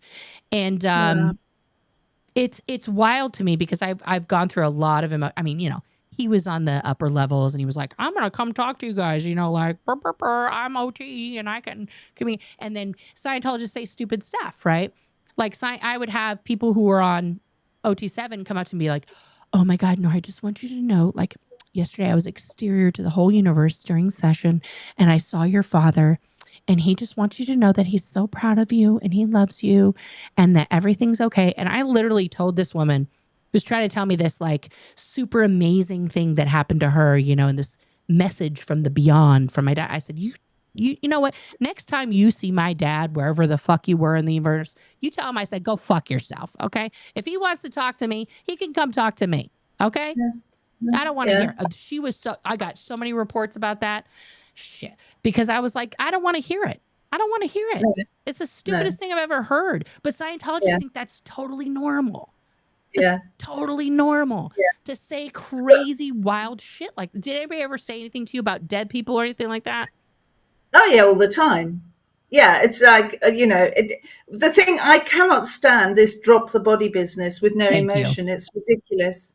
It's absolutely ridiculous. But Nev made me laugh because he had two people that had told him that they were Jesus Christ in the past life. So he got them, he made sure that they both got into the same room at the same time. And he said, me, blah, blah, blah. They were Jesus Christ last lifetime. Then he left the room. I love it. I love it.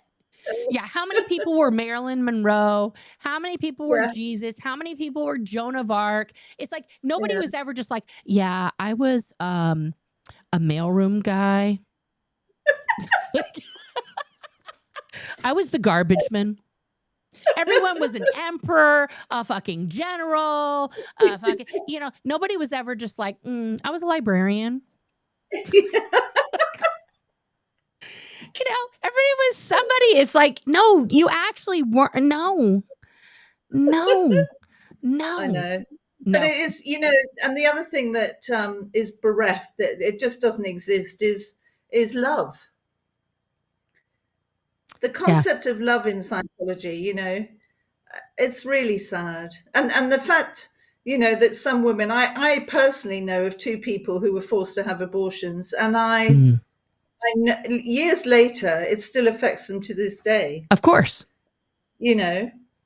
Because it's not because, and I'm just going to clarify for the audience. It's not because an abortion was had. It's because they were made to do that. It was not their choice. They weren't that's right. I want to do this. I don't feel like this is not a good choice for me to be pregnant and give birth. It was, oh, you're pregnant? Here's the Planned Parenthood. You better head down there real quick. Take care of that. Yeah. Exactly. There's no discussion. There's no discussion. I mean, like the most famous person, of course, in regards to that is Laura DiCrescenzo, who was made as a teen to have multiple abortions. And she ended up suing the church later. She's the only person I know that in a court case got back all of her folders as part of her court case. They had to give her all of the original, every folder. And they ended up settling with her for, of course, an undisclosed amount, which she deserves every penny of. I don't care how many millions of dollars. I hope she got a lot. I hope she got bajillions of dollars, because there's no amount of money that can make up for that. None. Mm-hmm. But she's a mom. I haven't spoken to her since the case, which is, not because I don't love her in my heart. And we were on the concentration camp together. But I know that she's moved on from all of this. And I'm sure part of her settlement is like, she can't talk about things. Yeah. NDA. Yeah. And that's it. And I don't have, that's a controversial statement for me to say. I don't have a problem if somebody, because of the shit that happened to them, gets a settlement, right? I've joked many times, like, my number is 500 million. If they want to give that to me in non-sequential unmarked bills and cash, great. I'll shut this shit off. End of show. Yeah. Right. Like, yeah. And what I do with that money would be, I would continue to help people. I just wouldn't talk about it publicly. And that's okay with me. That's totally fine. But I do have a gripe with certain people like Debbie Cook, who is an unindicted co-conspirator in many crimes against children, the elderly, and thousands of people across the planet, because it's an international organization, getting a settlement and then just shutting the fuck up. I don't think that's okay. I don't think it's okay that the same thing happened with Marty Rathbun. Like, talk about somebody who knows where the bodies are buried, I mean, and then he went back.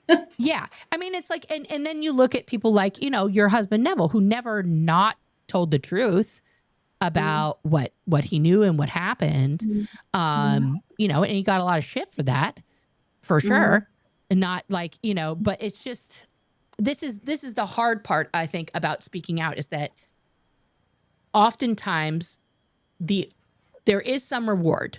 The first time I questioned saying anything, I got an email, like an anonymous email. This was 10 years ago now, where somebody basically wrote to me and said, I'm so glad that you told your story about being gay in Scientology, because I grew up in Scientology also, and I'm also gay, and I have been like basically hurting myself my whole life. And now I know it's okay. And like, the problem isn't me, it's Scientology. And like, just that was like, okay, this is worth it. It's just for one person to be like, I woke up and got out of Scientology. I took my kids out of Scientology. I got, like, whatever has happened as a result of telling your story. Yeah.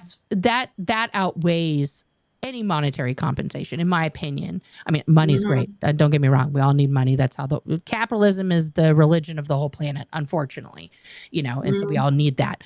But like, as a result of you starting to speak out, what has been happening for you? Are they like, have you had negative repercussions from the church or anything yet? I mean, to be honest, I don't go looking. If there is anything out there, it doesn't mean anything to me. Good on you, don't.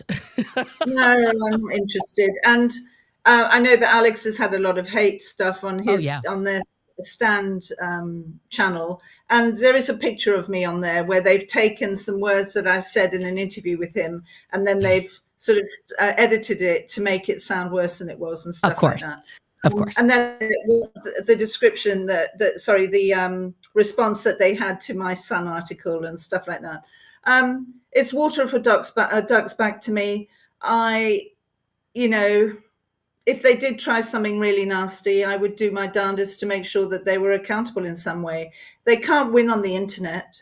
And as soon as they do something, it'll be out there. It'll be on the internet within seconds, But I am speaking the truth. It's not just my truth. Yeah. I am speaking on behalf of a lot of people who have no voice, who are still stuck in there.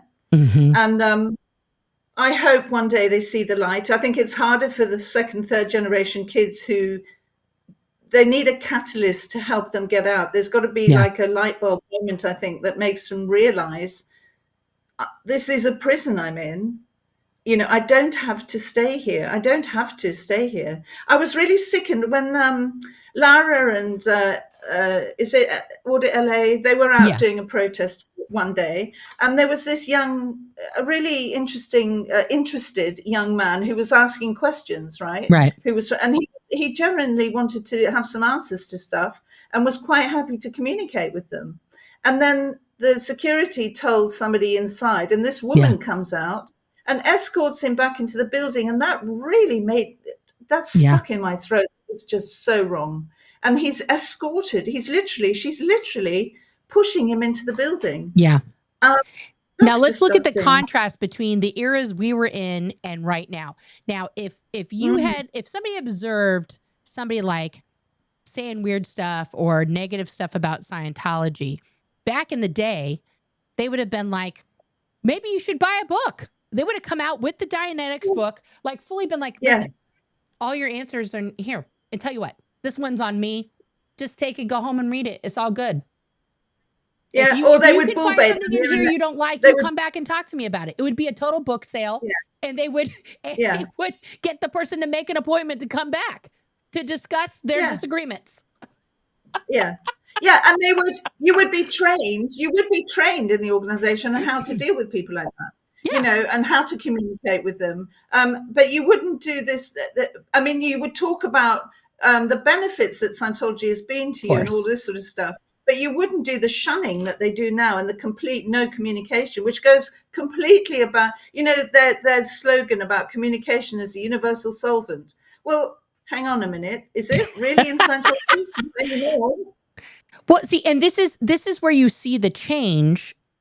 Now, of course, the doctrine, the ridiculousness of that has always been the same, whether it was Lafayette Ronald or David Miscavige. But when you see the change, like as an example, when my mom walked into the San Francisco, org there in 1970, her best friend had a copy of Dianetics. They were in college together, and he had all these books on his bed, and one was Dianetics, and she picked it up, and she was like, "What's this?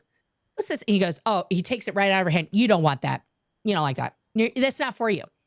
And she was like, "What do you mean?" He's like, I don't think you want to know about it. I mean, that's what I'm finding out about down at Scientology, but I already tried to talk to you. You said you weren't interested. It's okay. You don't want it." So my mom, being the type of person that like the sarcasm, the pushback, you're not good enough kind of thing, like totally got to her. So she marched herself over to the organization and walked right up to reception and said, "Listen to me very clearly. I don't want any of this Scientology bullshit, but I want a copy of Dianetics right now." And the receptionist was like, "Okay." And then she paid for the Dianetics book and left. Now, if somebody walked in, if somebody walked in now to any organization was like, "I don't want any of this Scientology shit, but I want to read Dianetics," they'd be like, security. I know, like, it'd be like that because people express interest in things in weird ways, and they get enticed and shoved into it. But you can only be interested in the one way, which is like, yes, I think Scientology is the greatest thing that's ever happened in the history of the universe. And David Miscavige is a truly magical, wonderful human being who has only done good things and is the greatest humanitarian on planet Earth. I'm sorry, what? What? That doesn't even... David Miscavige is the greatest humanitarian on planet Earth? You're telling me he's a greater humanitarian than Gandhi, than Yeah. Mandela, than Martin Luther King Jr., than like hundreds of people. He's the greatest that's ever existed. So they've gotten more and more insular, right? Like back in the 70s, my mom was one of her first jobs was like body routing, and she told me it Yeah. was like joking in the 70s, right? Every cult was there. So she would have to fight for her corner, like fight off the Hare Krishnas and the other people like, Yeah. this is my corner, because everybody was out on the streets recruiting, right? Yeah. And Yeah. they can't even barely do that now, because what do they have to offer people? They don't have They have nothing to offer. And every time they do, they get shut down. Like, it's a cult. It's a cult. They run back. Yeah. They don't even talk to the people that are saying it's a cult. Like, okay, tell me why it's a cult. Yeah. What have you Yeah, heard? yeah, Well, yeah. that's not true. They don't talk to the people. No. They just turn around and walk away awkwardly. Like, we would have talked Yeah. to the people. We would have been like, what are you talking about? Yeah, and they're not relatable either. If you see No. someone wearing a fake Space Navy kind of outfit and everything, why would you want to talk to them anyway? It's weird. Well, all those knee Straight up. uniforms too look like they're from some sort of like sex dungeon vampire club. What is that? What is that aesthetic? Like, that's again, if Lafayette were alive and he saw those uniforms, he'd be like, what is this? Like, even he would have a bone to pick with that. Also, David Miscavige making himself a captain. Oh, God. Excuse me, my cameraman is the captain. He's the one where's Pat and Annie? Where are Pat and Annie? Where are Pat and Annie? Absolutely. Yeah, right. I know. But I think the real thing that people forget in the history, right? Because you were in these historic parts. I'm going to get to everyone's like throwing questions and comments out here. I'm going to get to those. But because you were there at the beginning of the fake Space Navy, like right after he's kicked out of Rhodesia/Zimbabwe at the time, and he's starting this, kind of hysterical run away from all governments to try and, do the mission into time, which for those of you guys who don't know, the original job of the fake Space Navy was for L. Ron to be in the middle of the ocean so that he could audit himself and go treasure hunting at sites that he had supposedly recalled the location of lost treasure. It was a literal like, I don't even, not time machine treasure hunt, but it's like him trying to recall where all of his buried millions were from all the times that he was Alexander the Great and other people. Okay. Like, so nuts. Yeah. So nuts. I love it. I love how he thought that he was Cecil Rhodes, right? The founder of Rhodesia at one point, right? Yeah. And then he found out that Cecil Rhodes was gay, and suddenly he wasn't Cecil Rhodes anymore. Just kidding. Yeah. Now, let me ask you a question. Speaking of gay, was it known or not known that Quentin was gay? It's one of these things where you suspect that he was, but you can't talk about it openly.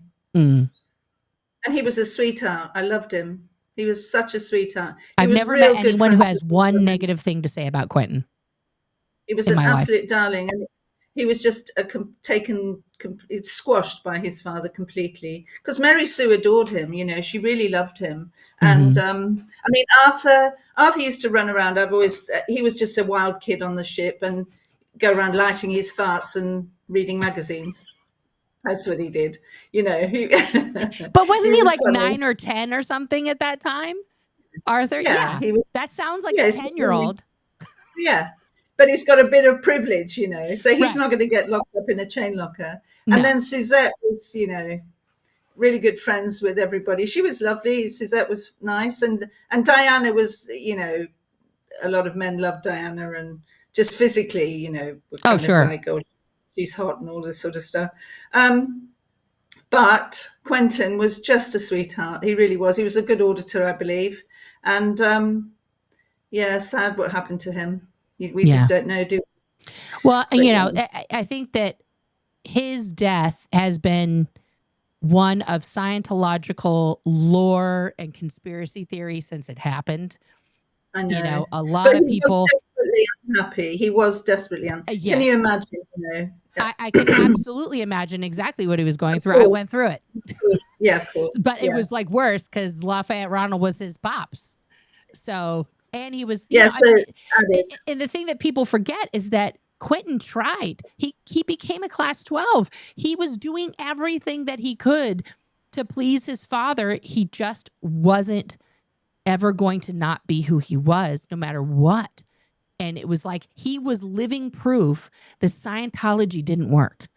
He was living proof that, and I think that's why the phrase "a cleared cannibal is a cleared cannibal," that people try to like associate that with people who are gay who are clear.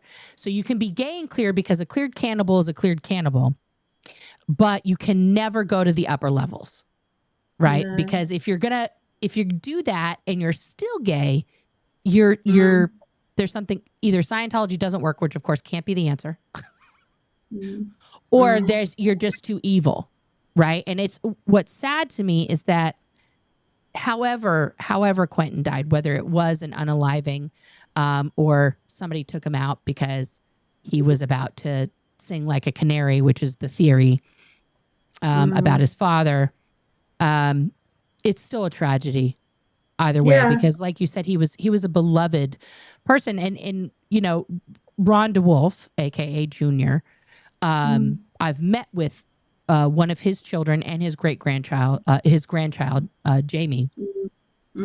And his son told me stories of like growing up with Ron DeWolf, with Lafayette Ronald Jr. And it was like the most harrowing. They would just move from place to place. People would come to try and kill him all the time. Or he thought people were, you know, it was either somebody was actually showing up to cause him harm, or he thought that person that just moved into the neighborhood was a spy, and they would just be moved in the middle of the night to another place, you know, even after he's changing his name and stuff. I mean, have you ever watched his testimony before Congress? No. Oh, I'm gonna be showing that on a later show. It's fascinating because, like the stories you've told, it's like that. You know what I mean? It's just like, it's so matter of fact. It's not that he does it in such a Scientological way, his testimony. Do you know what I mean? Like without the emotion, without the, it's just like, it's like he's writing a knowledge report in front of Congress. Yeah. I think that's part of why he may have not created the impact that he thought he was going to create. And this is the part where I think a lot of us feel like we don't understand why people aren't more outraged. And people are outraged even when we tell the story plainly, right? Yeah. And that's why I'm pimping it now. That's why this book is important, because it doesn't leave out the emotion. It doesn't leave out the emotional toll that growing up in the way, especially that you grew up, and the environment that I grew up in, does to you. Somebody's asking, is Ron DeWolf the same as Nibs? Is that the? I think he is, isn't he? Yeah, I think Junior was nicknamed Nibs, right? Yeah, I'm pretty sure or he was that Arthur? No. Arthur's No, okay. not Nibs. Okay. Yeah. No, I think Junior was Nibs. I think that's correct. Yeah. But R.I.P. to Quentin. Anytime I can mention Quentin in a good sentence, I know that just sends shivers down David Miscavige's spine, because you're never supposed to talk about Quentin. We're not supposed to remember him. We're not supposed to talk about him. Let me pull up these super chats here. Ann Castilla says, please make an ashtray yelling video, possibly with a normal person walking by. It would be hysterical.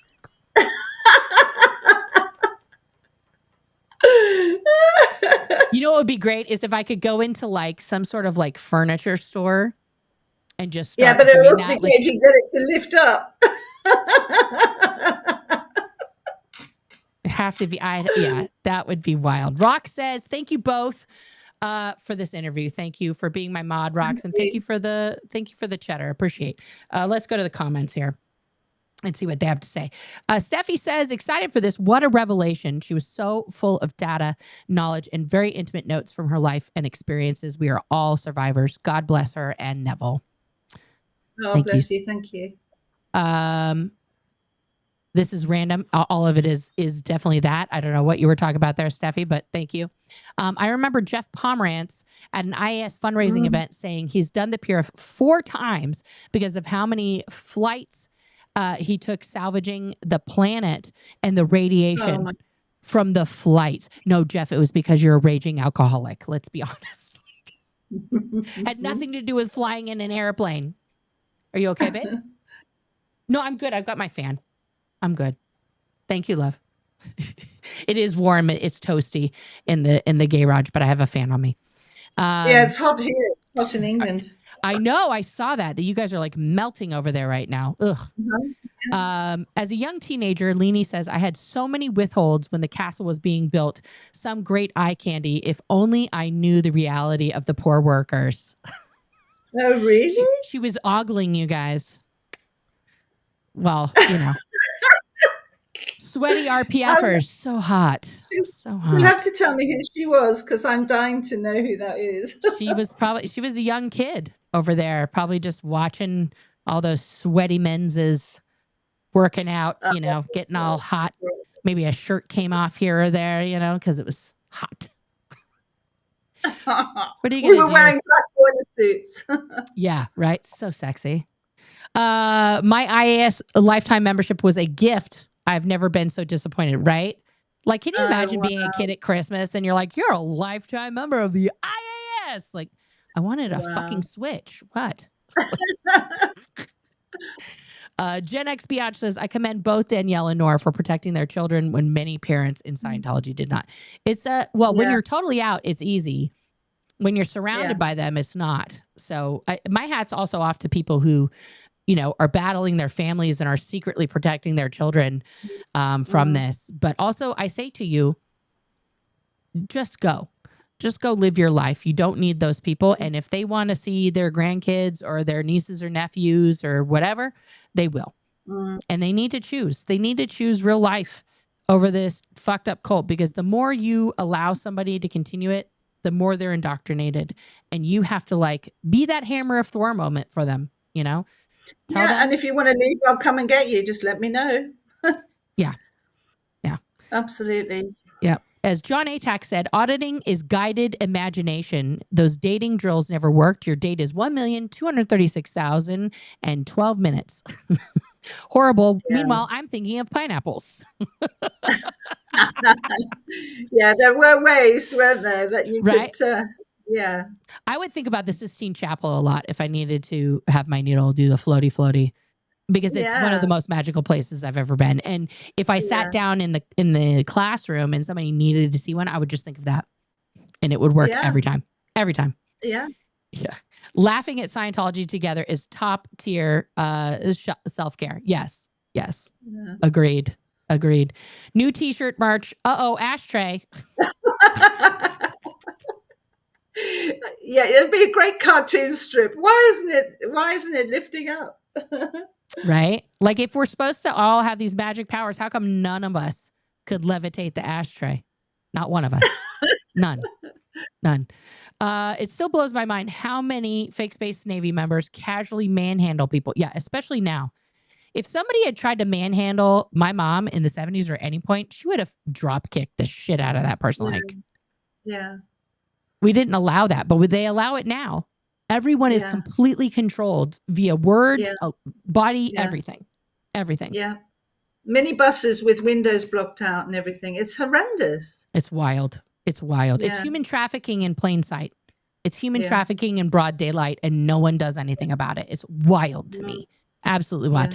Stacy says, thank you, Danielle, for sharing your story with us. You are much appreciated. Thank you, Stacy. Let me get to the burning questions here. Amy wants to know, was there air conditioning while you were in Florida? In places. I think the auditorium had air conditioning, but sometimes our room had it, and sometimes we weren't allowed to have it on. Yeah, because they couldn't pay the bills back then, guys. During the period that your mother was removed from hospital and tended by Scientology, what Scientology services were being used to rehabilitate her? Oh, I can tell you because she couldn't move. Remember? Guess what they were? Touch assists. Of course. Feel my finger. Or Yeah, if your mom was clear, it would have to be look at my finger while you're being touched. Look at my finger. Thank you. Look at my finger. But You got to no, do it you on know the the same. very sad thing. Both She sides. couldn't speak, right? So it would have been, Jesus. yeah. It was horrible. That's It was truly, horrific. really horrible. Apostate Alex in the house. What's up, Alex? Alex Hi, wants to Alex. know, did you ever notice at the time that they started making Lafayette Ronald's teeth look better in photos? No. Yeah, that was later. That's like the 80s. No. Yeah. Yeah, no. LBS, or I think it's LB slower or LBS lower. I don't know. Anyway, do you think that Lafayette Ronald would be on board with all of the smear videos that they've done for ex-Scientologists? How do you think he would have handled the internet? That's an interesting question, isn't it? Yeah. I don't think he would have minded the smear videos because that's his plan anyway. Yeah. Regardless of whether it's on the internet or not. But I think he might have been a bit befuddled by the internet. I think he would have embraced it. I think that he I loved think he would weird have shit. learned. Yeah, he would have wanted to learn about it and how he could use it. For him, I think if it was a weapon that he could use against SPs and psychiatry and psychologists, then Boom. he would have done it. Yeah, or he would have. Well, let's just say he would have got other people to do it for him. Yeah. But let's be honest, he would have pulled an Al Gore and claimed responsibility for creating it. Yeah. And it would be the only approved medium for Scientologists to use, of course. And, he would have figured out the secure circular servers and would have had like the Scientology approved internet, not just the emails and stuff that like Earthlink, like it would be his own empire. It'd be like just a private thing that he would have going, and he would totally take. This is ancient technology from planet Xylon that I just got communique from and redeveloped this technology just for us. And if you want internet, it's only $10,000 per year. Yeah, that's right. How can I make money from this? That would have been the thing. Oh yeah, it would be a whole other, which I'm surprised. David Miscavige went the opposite way, right? He went when the internet was first making its debut and people were starting to get on. First it was like, no one go on the internet. That is where news is. You cannot go to there. Then they did this whole campaign where they were like, okay, just kidding. We're now going to make, because this was right when a former member of Tom Cruise's entourage leaked OT7 onto the internet. So Xenu was everywhere, and Xenu.net was born and all this stuff, right? So to counter all of these Scientology secrets coming out, David Miscavige's master plan was, we're all going to make a website, except for, of course, CERG members, right? So they got all the people to come in, and you had to fill out this little thing and upload a picture of yourself saying, I'm a Scientologist, and you give like a little bio of yourself, right? Okay. But on the back end, you're filling out all this personal information. You had to give your social, your date of birth, like everything. Okay. But that's not what's showing on the website, but just in order to create your own personal website.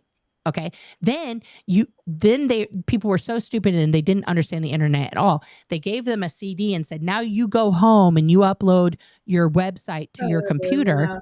And it was all nanny software so that they could track what all the Scientologists were searching for. So if Scientologists started searching Scientology on the internet, they would get like an alert back at Incom to tell them, uh-oh, Joe's searching Scientology. He's on Xenu.net. Alert. Right. And so they were like trying to track people. And that only lasted a bit because, computers only last a little while. And then people get new computers and stuff. And they couldn't just keep giving. People started understanding how the internet worked. So they couldn't just keep giving people CDs, CD-ROM to put in their computer. But like that was their solution, was to just track people to make sure that, number one, they weren't searching for stuff, but number two, that their names weren't coming up in conjunction with Operation Snow White, with all these other things that were now starting to be divulged in this brand new landscape known as the internet.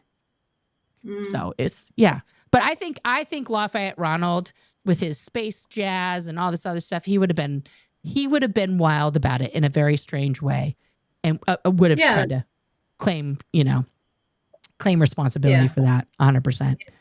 Leanie wants to know, Danielle, when you mention Captain Bill, are you referring to Captain Bill Robertson? Yes.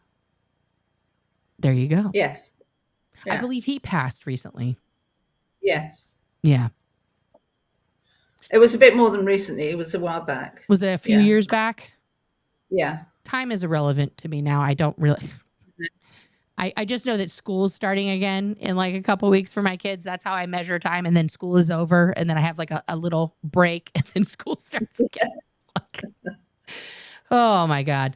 What would happen if you said, I don't know how to do this. I've never done it in a past life?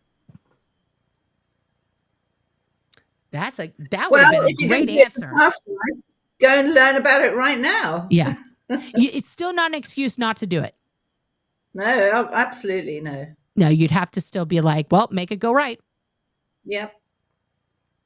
You've got to stay in present time, remember? Yeah. Yeah. It's interesting. They would have been like, well, no case on post. Don't tell me about your case. No. It's irrelevant. I mean, you could have been Mary Queen of Scots in a past life. Or you could have been, Henry VIII and you knew how to chop off heads. But that's just it's not relevant today. Thank you very much. Right. Oh, man. But that would have been a very sassy answer. That would have gotten you in a lot of trouble. It would have been fun to watch that play out.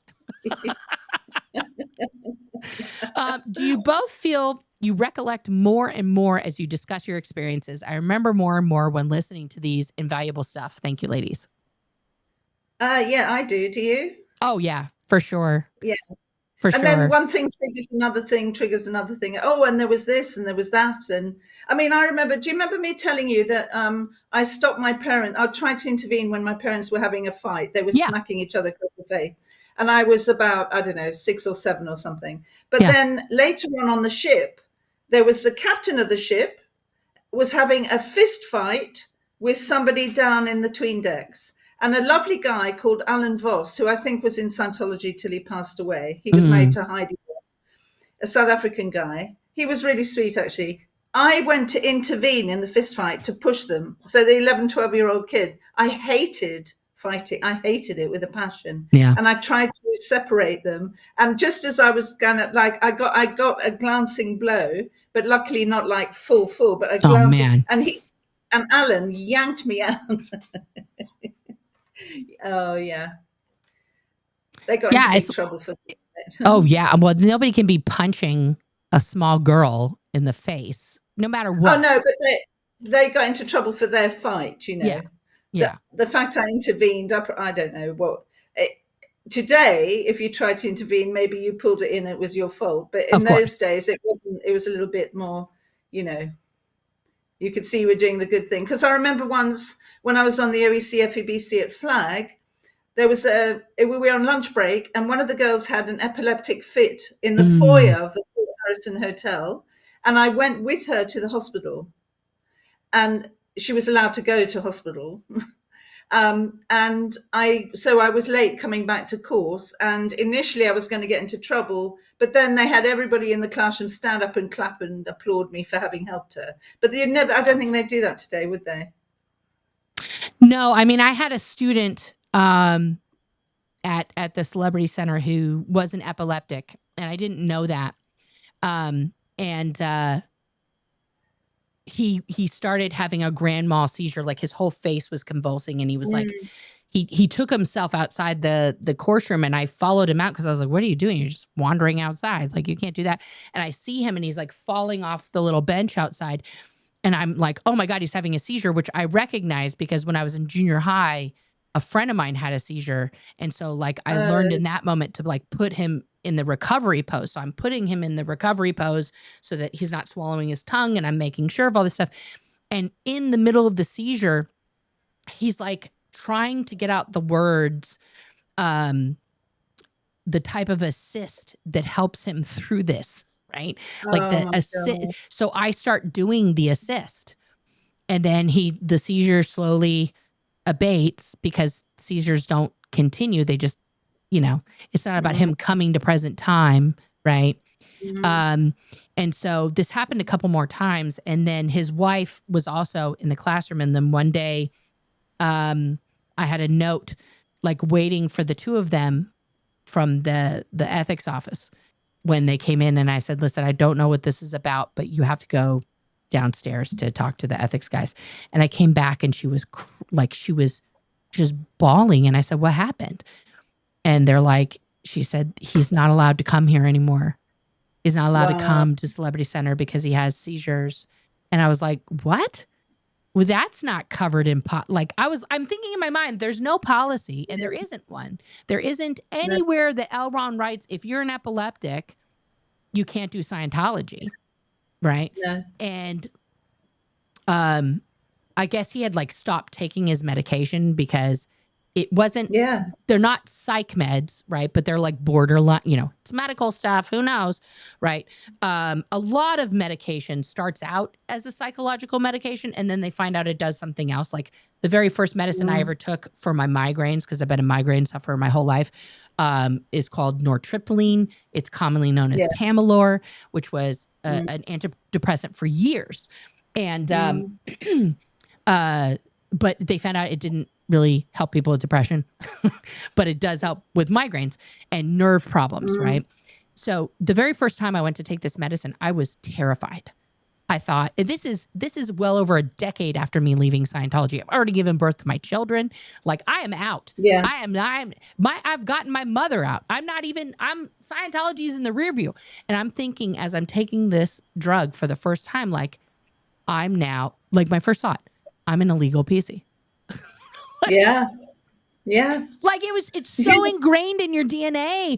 And I was just like, no, Nora, okay, this is to help your migraines. It's going to help your migraines. It's for migraines. Yeah. You're not going to become lobotomized. Everything is fine. Millions of people have taken this drug. It's totally fine. But it's like, that's what happened to Tori. They told her, you can't take your epilepsy meds, right? Yeah. And then she had so many seizures that she now has permanent short-term memory loss. Right. And so this guy, your brain. Yeah. And I was fine. I didn't have a problem with like giving him these assists and helping him. Sometimes it took longer than others, especially after the seizure stopped. He would be very like not with it. And so we'd have to go like on a walking, locational kind of thing, like look at that tree, or we're walking around the grounds for like an hour, which was fine with me because I thought this is what this person needs. Yeah. They've obviously had a medical episode, but then to be told like, you can't be a Scientologist, essentially. Like, you can't go anywhere. You can do extension courses. You can go to your home.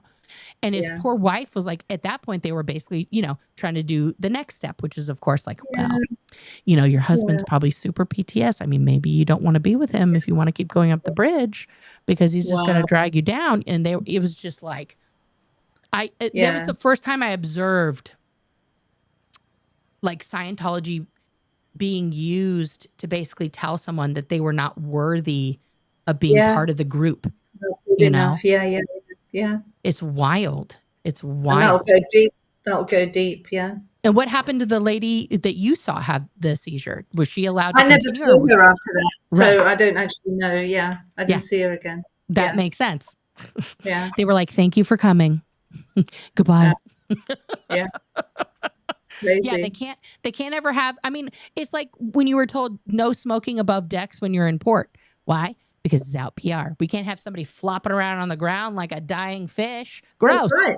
Gross. That's right. Absolutely. Get out. Yeah. Yeah. That's why you don't see anybody in wheelchairs. That's why you don't see anybody who's blind or deaf. It's Scientology. Gross. You're not perfect. Out. Yeah. Yeah. Yeah. Miriam in the house, Scientology up north wants to know, does it happen sometimes in a tough spot that old Scientology mentality takes over, things just having to get done, feelings having to be put aside? Does that still happen to you now? Yes. You're not supposed to tell our secrets, Danielle. That's true. It does. It's so embedded, If you think you spent the majority of your formative years being indoctrinated in that belief system, it's very hard to shake it. And then if you're put in a position of stress where you're not necessarily thinking straight, then you're going to bring in some of the old stuff. It's inevitable. Yeah. It's a good question. It's wild. Stacy wants to know on the abortion topic, what do you think Scientology's solution to that dilemma is now that Roe versus Wade, in our country at least, has been reversed? That was the law making abortion legal. No idea. They're in a bit of a spot. I don't even want to think about it. And that's in the States, right? Yeah, that's in the States. I don't even want to think about the solution. I mean, part of the solution has been in recent years, especially for people who I jokingly refer to as Scientology royalty, who are like from big family names, like big donors. If they are married and they get pregnant, they are just, oh, okay, well, wonderful. Have a great baby. Bye. Like they don't want any drama from those people. Now, if you're from a non-prominent big donor family, or you're just a peon, I don't know at this point. I think that they're trying really hard to not make that a thing, especially with it being illegal now. But yeah, I don't know. But also, if you're a member of the public, it matters less than if you're in the Sea Org, if you get pregnant, right? Yeah. No, they don't have any rules about that. No. Yeah. No, they never did. They never did. Okay, question about the kids. Arthur, where is he? Is he still alive? Oh, yeah. We know where he is, somewhere in the States. I think LA, but I'm not 100% sure. But he's an artist. Okay. But he's not in the Sea Org. Yeah. He's not in the fake space Navy No. anymore. No, he's not in Scientology. No. And Suzette, I've no idea, but they are not in Scientology. But Diana is. Diana's still in the fake space Navy somewhere. Yes, she is. Being old as hell. I don't know. Yeah. And Nibs is Arthur. So No, Nibs is not Arthur. Right. Nibs is not Quentin. It's somebody. I don't know what happened to Nibs. Junior. Oh, Junior's Nibs. Yeah. Okay. Yeah. Ron DeWolf is passed. He's dead.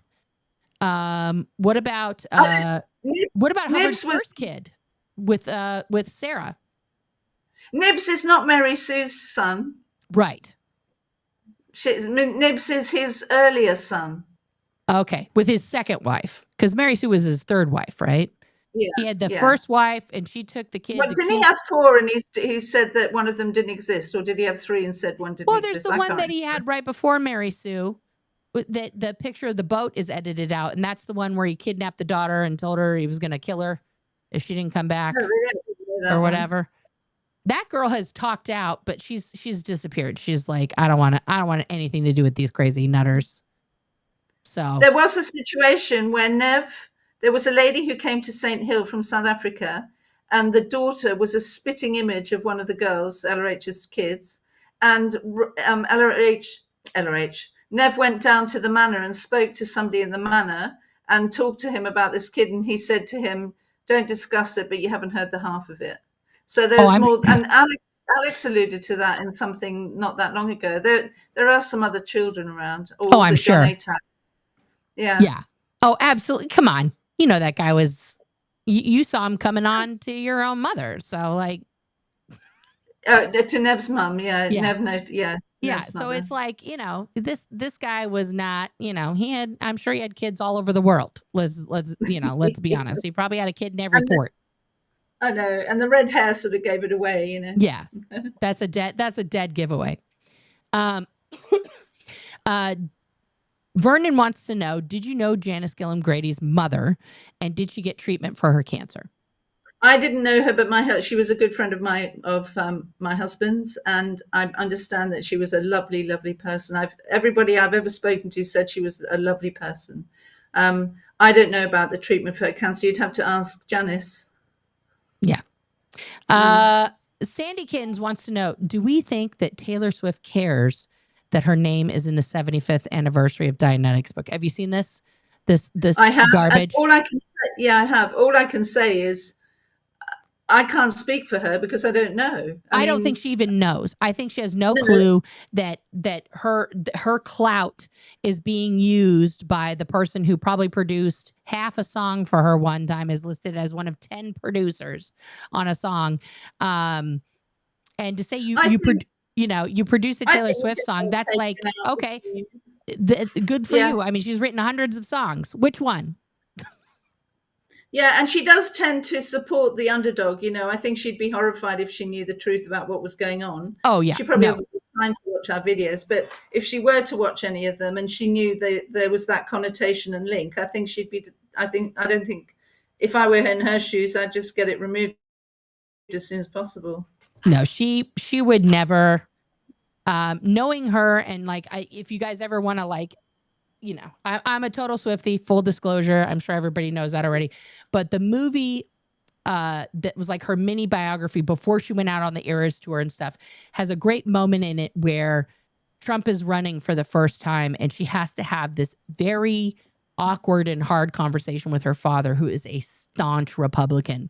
And she's basically like, I have to come out against him, Daddy. Like, I have to do it because it's the right thing to do. He is the worst person on planet Earth. And it's like, not only is she putting herself out there and putting her career at risk at the time, because she's from Tennessee, who she doesn't know what's going to happen, but she has to go against her own father, which is, for any young lady, that's a huge moment to say, I'm not going to do what you're telling. I'm my own person. And I think this, But I think with all the hard work that she put in to get control of her own records and her voice and her songs, I think that she would burn the building down personally if she knew that.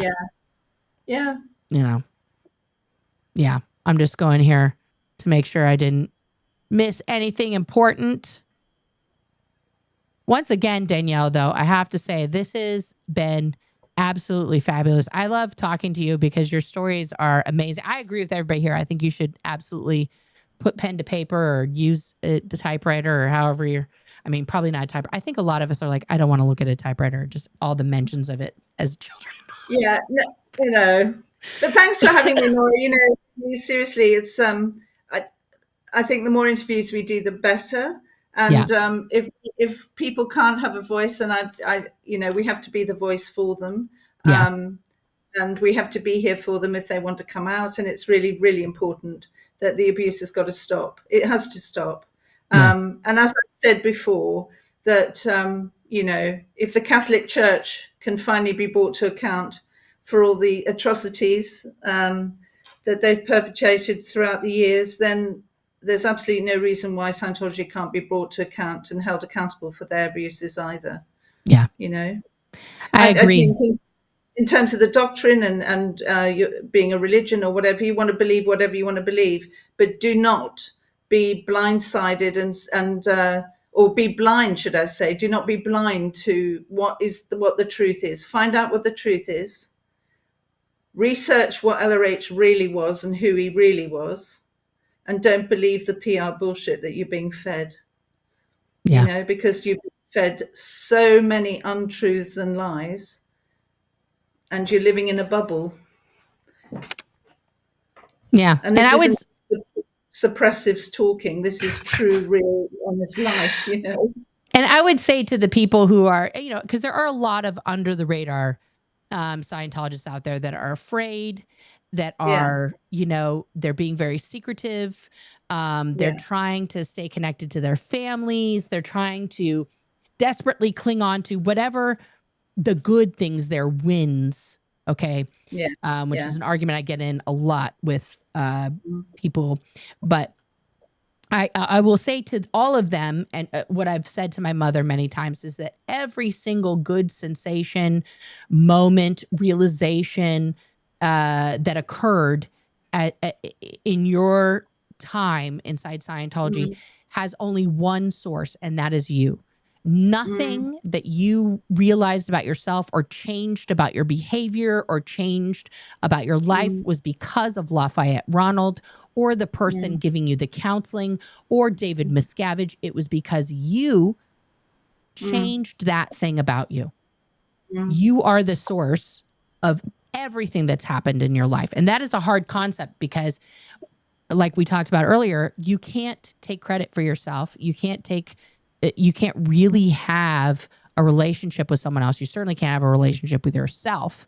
My God, right? You're only supposed to be thinking about Lafayette Ronald, David Miscavige, and all of mankind, and how everything that you're doing from the moment you wake to the moment you go to sleep, and even in your dreams, how you're going to improve all those other people and yourself and your loved ones be damned, because they are a hindrance. They're like the chains Jacob Marley carries around, like you have to slough those off so that you can do this important thing. And when you leave Scientology, the first thing that when you take some time and you do something for yourself, you have to learn to not feel guilty about that. When we do these things that are colloquial called self-care now, like you just go and you get a massage just because you feel like it. That's not a bad thing. It's not a bad thing to take yourself out for a nice meal or an ice cream or go see a movie that you like or go take a walk on a beach or sunbathe, whatever the nice thing is. And that's so hard for all of us, especially us recovering, to even still now when I'm like, ooh, I really want that. But, you got to go through a lot of mental gymnastics. And that's the hard part. You have to really realize that you have to love yourself first. That's true. And also, it's very virtuous to want to help your fellow man, right? Of course. And to help the planet and everything. But please just ask yourself, how many years has Scientology been going? And how much better off is the planet now than it was when it first started? In the last 75 years, how much better has the planet gotten? That's right. How's that peace in the Middle East from the way to happiness going? That's right. And when you're told the lies that there are millions and millions of supporters, find out the truth. You probably won't find more than 30,000, I know. That was the first brick in the wall. My mom was getting told she had to donate 20 grand or something ridiculous for some new thing in Israel or somewhere, right? They were like, we need chairs for this new org. It's 20 grand for the chairs. And I was like, oh, okay. Well, then you just ask them, who's the manufacturer of the chairs? And you'll just cut that manufacturer the check for 20 grand. And she was like, why? And I was like, just try it. See what happens. You want to give them 20 grand? Why don't you just go and just maybe broker a better deal for the chairs? And they were like, oh, no. We got it. We already negotiated. And she's like, no, what's the name of the person? I'll just give him the check. And when they wouldn't give her the name of the manufacturer, it got her thinking.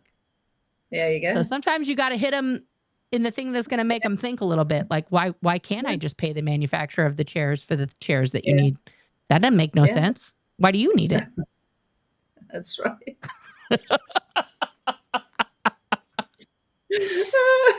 It's the little weird things, Yeah. And I'm grateful that you were able to escape, Danielle, and that your family was out. I'm horrified at what happened to your mother. It was absolutely unnecessary. It's not to say like we can't play devil's advocate and be like, well, if she'd stayed in hospital, everything would have been fine. We have no idea of knowing that.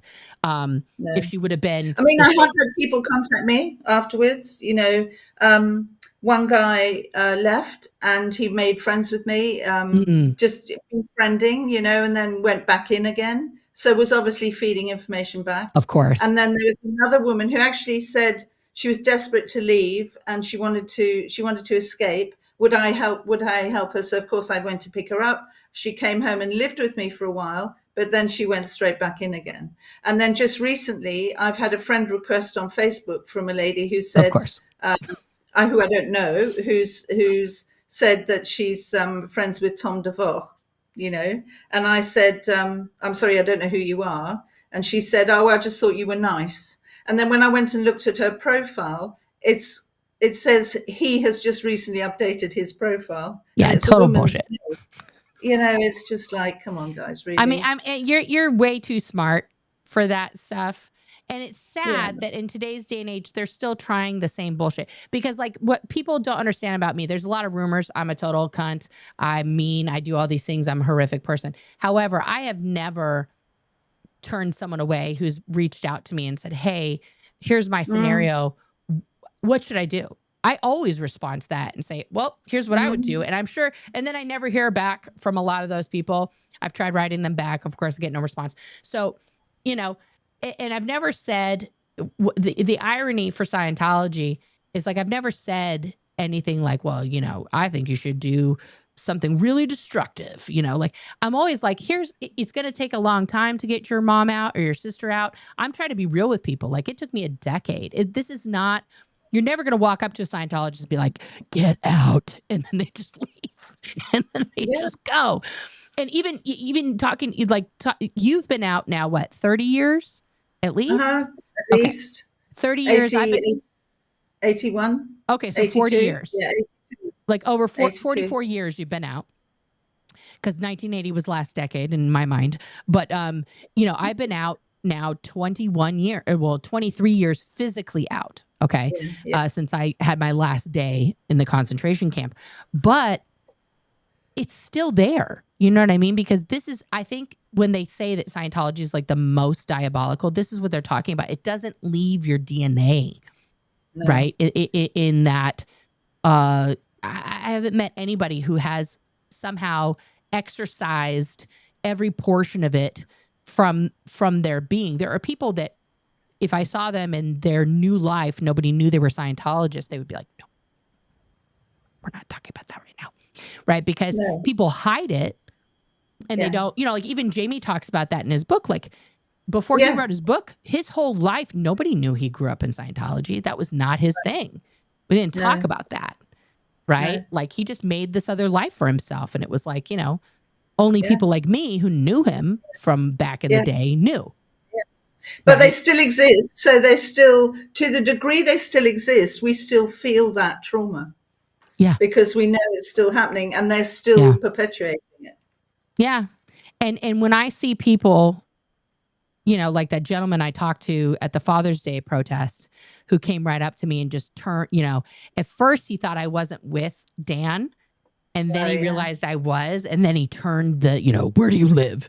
And started like, and I just turned it around on him because I was like, oh, I could see the physical shift in his body. I stuck out my hand and I said, hi, I'm Nora. And he was like, oh, hi. And then, oh, fuck, I'm touching an SP. Where do you live? And he turned it into this whole thing. And then he couldn't get in the building, was totally locked. He's locked out. And I had to tell this man where to go to get into the building he's trying to get into, and I asked them the question that I think everybody should ask Scientologists. Why does David Miscavige get to squirrel Scientology and violate tech D grades and create his own thing? Why is that okay with you?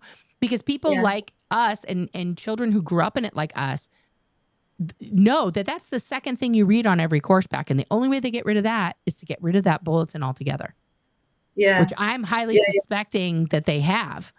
I'm highly suspecting that they don't, show that anymore because how come all this new stuff has come out and how come things are getting reissued and I'd be interested in actually what is your view on how is he called Streets LA, goes and stands outside the building and talks to Shannon, right? Hey Shannon, So I wasn't sure how to react to him having a go at the individuals in there because I don't think what he's doing is going to make any difference to them. I don't think they're going to listen because that was me once. Do you know what I mean? Yeah. And I kind of feel their pain from the kind of verbal abuse that's happening to them. And now it's escalating because the members of the public, I mean, in some ways it's amusing, but in other ways I look at them like he's always having a go at this guy about and I've said this publicly, like I think that Streets is an effective, what we call here, First Amendment auditor. And by that is meant like his whole thing started, he was protesting the police, right? And so he would just, you could wait on any block in Hollywood and there's going to be some fucking police action happening at some point, right? Yeah. So he would put himself at the police action and he knew so many of the cops because he's been watching them for so many years where he would say, hey, I don't know what you're doing, this kid. Is he under arrest? What's the charges? Like he would start like trying to talk to the police about the specific things. And then when Scientology kind of started like blowing up on TikTok, people were talking about it. He's a content creator, right? So he's like, I'm going to go check this place out. And they started trying to like fuck with him. So of course they did what Scientology does. And they like did a background check on him. And his son had been shot down in gang crossfire. And the police basically chalked it up to his son being a gangbanger, who he was not. And that's what started his whole, like, I'm going to fucking watch these police like a hawk because they're not doing their jobs. They're not finding my son's murderer. They're not figuring out what happened. So his first confrontation with Scientologists was like, what the fuck is this? What are you guys doing? And the guard angel was like, well, maybe your son would still be here if he wasn't a gangbanger. That's what they had the gall to say to him. So then he was like, oh, you want some of this smoke? It's on. Okay. And so from that point forward, he's been like, go fuck yourself. I don't give a fuck if you're in a cult. You want to come at my dead son? Let's go. Right. Yeah. And so I get that kind of mentality because I'm also like, I grew up rough in like, and poor and shit. So it was like, if you're going to take on somebody and you're going to like throw something like that out there, you better be ready for what comes at you. So I still firmly believe that the continual bull baiting of Scientologists, of fake Space Navy members is unhelpful, because you and I both know if we were Shannon, right, and some rando fucking guy is out there every day screaming, stopping all production in your organization and is calling you out by name. Yeah, it just reinforces the SP agenda. It reinforces that, but you're going to the RPF, baby. You're going to the concentration camp. You are the problem. You're going to be declared, right? Yeah. So and not only are you going to be declared, now all of your worst fears are coming true. All of your worst fears are coming true. Like, I too take amusement at him taking the shit out of these people, and the fact that he closed down the test center, which I thought was brilliant, by just and the telling fact that all the people it's a cult. The fact the public are not going in is great. I think that is good, and he does stop people going in. It's just I still personally have a kind of like visceral kind of when he has a go at the actual individuals. I feel that too. I just feel like making your presence known there and getting the truth out to the people who are potential indoctrinees, right? Like the random people, and letting them know, hey, I'm a survivor of this, or I'm protesting this because whatever, and giving them factoids, like a little, bullet points about what Scientology does, I think is immensely important. Like putting the truth out there about Scientology, I think, bar none, super important to put it in the public face, because a lot of people aren't Googling Scientology. Okay. Like, they don't give a shit about it. They don't care. No. And when people are down and when they are depressed and when they feel unworthy and anything comes along and is like, hey, at their most vulnerable. Right. And they're just like, hey, we like you. Yeah. And we can help you. People are going to listen because that's human nature. We want to feel that love. We want to feel like there's a solution to us, to our problems. And bonus, we get to help other people. Holy shit, let's do it.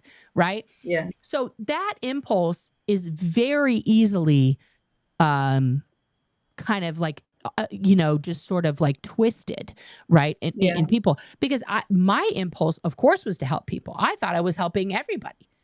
That I was really helping people and I was a part of this amazing movement. So I would fight somebody if they called it a cult or they said L. Ron Hubbard was this, that, or the other thing or whatever. Like, there was no question in my mind. I was doing the right thing. I knew that I was doing the right thing. Right. And I had to also, there's times where you have to talk yourself back into that over and over and over and over again. But you still come to the same conclusion that, of course, I'm on the right team. Of course, I'm helping. Of course, I'm, this is more important than my desire to have a baby or my desire to go play tennis or go see my grandparents or whatever other thing that you're thinking of. But I personally think that degrading anybody, right, or speaking to humans in a degrading way is non-productive. You know what I mean? It's like people who make fun of homeless people, who are just like, well, you're fucking disgusting and why don't you shower? And it's not help. You know what I mean? Right. Like, that's not helpful. And it's especially destructive, as you pointed out, in Scientology because it reinforces everything that they're told about the outside world, especially these third gen kids who have never had any exposure to anything. Yeah. And that guy besides that. wearing the same shirt, he might not be able to actually afford another one. It's just a bit. Yeah. Yeah. It's, but then it gets into the whole thing of like, I put my foot in my mouth about that because I came down very harshly about it. And then people were like, well, Streets is the only one that people are paying attention to. And he's created all this stuff and you can't go against him. And it's like, it's not going against him. I think his protests have been effective, but also if he's the goal has to be one or the other. Like if your goal is to protest and prevent people from entering with the mocking and other things, that's working. But if you have a goal of helping the people inside there, that's never going to happen with what you're doing. You can't do both like that. If you want to do both, you have to change the verbiage. You have to change the approach. I mean, I think that bridge is burnt with Shannon. I don't think she's going to believe. Oh, bless her. Yeah. She's going to, if she ever comes out, she'll be a TikTok sensation overnight, right? Oh my God. She's already famous. She's already famous. Yeah, no, but it's, that's my own personal thing on it. I've even I feel bad. I regret having gone in front of the Portland org and I wrote in chalk, in front of the Portland org and I wrote, child trafficking cult, all over the place in front of their entrances. And people walking by were like, oh shit. And then they didn't know it was a Church of Scientology. So they would look up and go, oh, that's Scientology right there. Oh my God, and they would read that. And it was shocking and things, but I regret that because the people who were, the parishioners and the staff walking in there were extremely upset and I would still think, oh, I want to talk to you, like, come talk to me. And now I've made myself the most dangerous person on planet Earth, right? I've made myself evil. I've made myself unapproachable. And then I'm like, wait, come talk to me. I don't understand why you don't want to talk to me. So you're not upset about what you wrote, because that is true, right? No, it's true. I was one of these kids who was child trafficked, but more about the impact that it's having. Yeah. Okay, got it. I regret.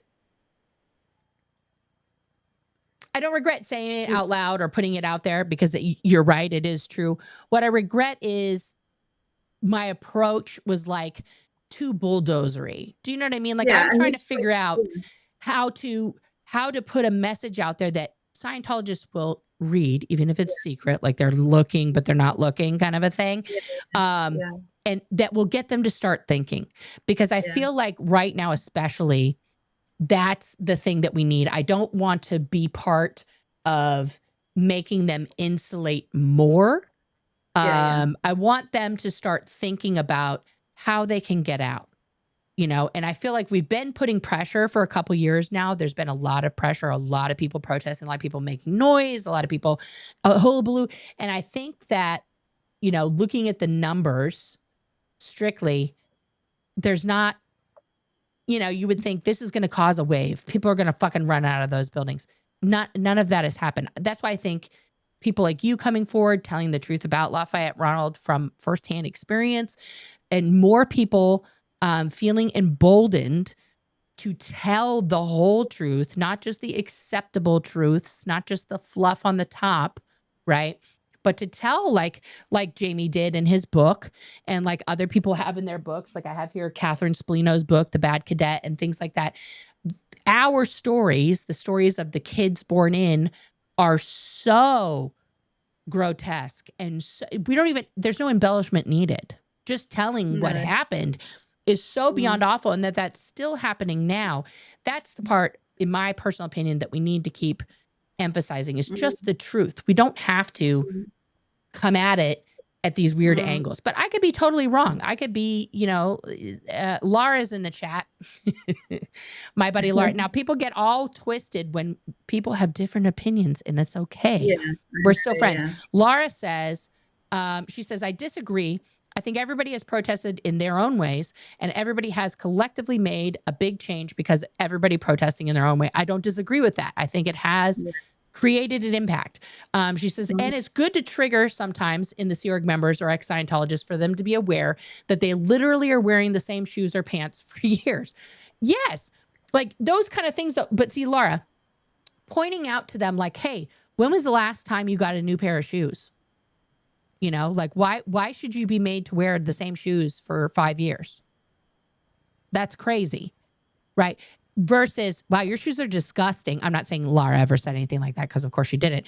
But, you know, like mocking them versus It's how it's communicated. Yeah, exactly. Because I think yeah, pointing out the outpoints that make people think, that's yeah, the way that we start getting them to break the spell, you know, yeah. because they have to start, Like, you know, when were like that. you last able to spend Christmas with your family, or Sure. you know, when were you last able to attend a wedding of your family, or just the things that matter to human beings? You know. Exactly. Exactly. Because like for you, it was like, I don't want to do this again. I'm not going to go No, through this torture again. no. Right. And sometimes Mm. that's people's breaking points, you know, like Mm. they're just like, I can't, there's Do this clearly, anymore. this isn't for me, Mm. you know? Mm. But for a lot of the kids, it's like, you know, Leanie says it has to be real. A family member emailed me about Xenu. I printed it, took it to the ethics office, and said, I think they're on drugs. Self-policing. But that is so like a Scientology reaction. Like, this person is crazy. Elron would never write about someone called Xenu. The first time I saw Xenu, I thought it was Xenu. Because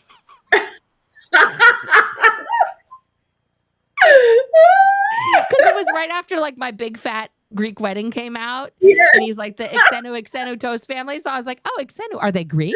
What's happening?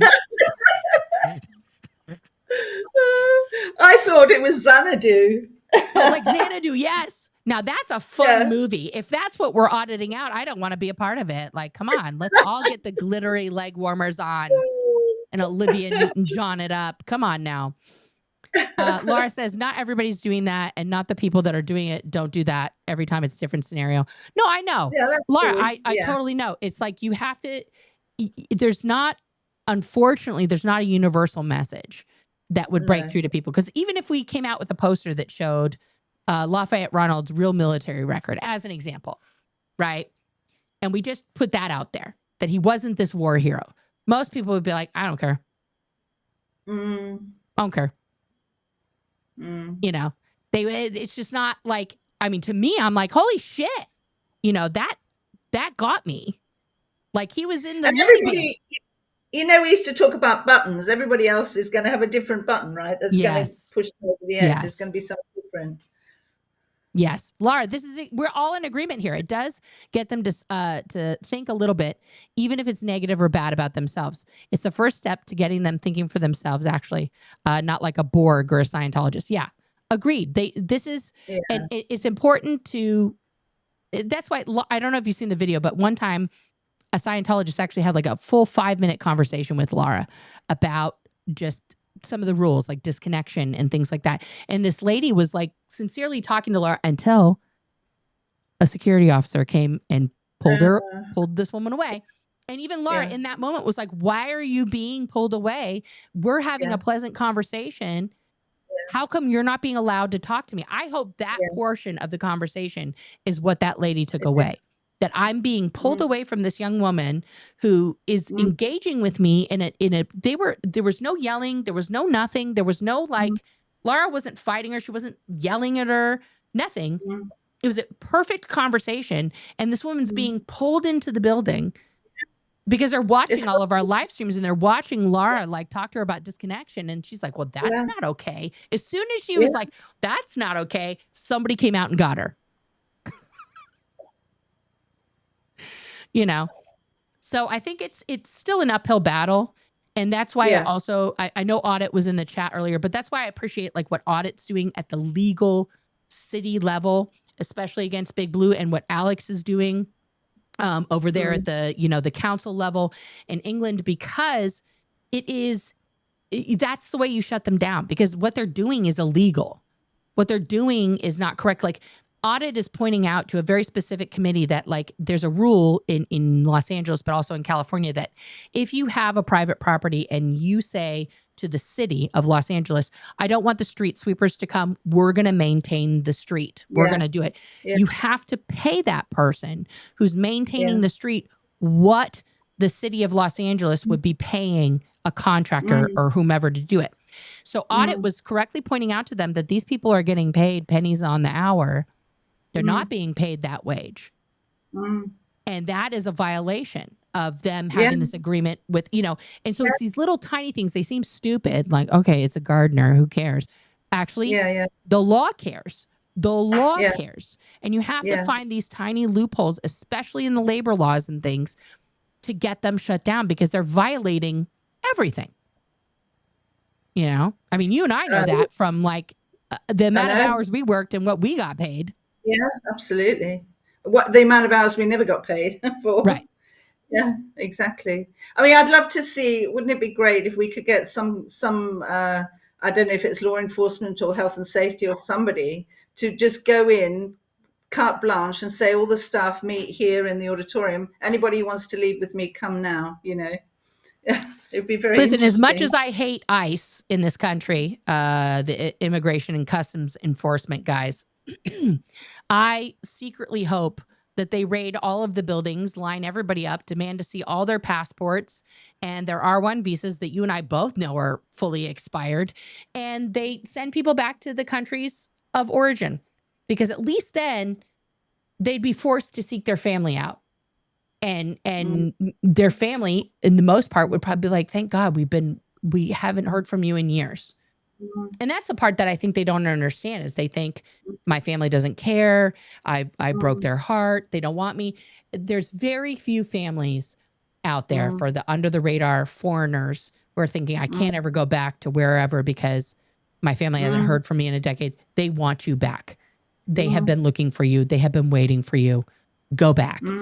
You know, because I honestly hope that those people are freed, at least from that type of human trafficking that Scientology still engages in daily.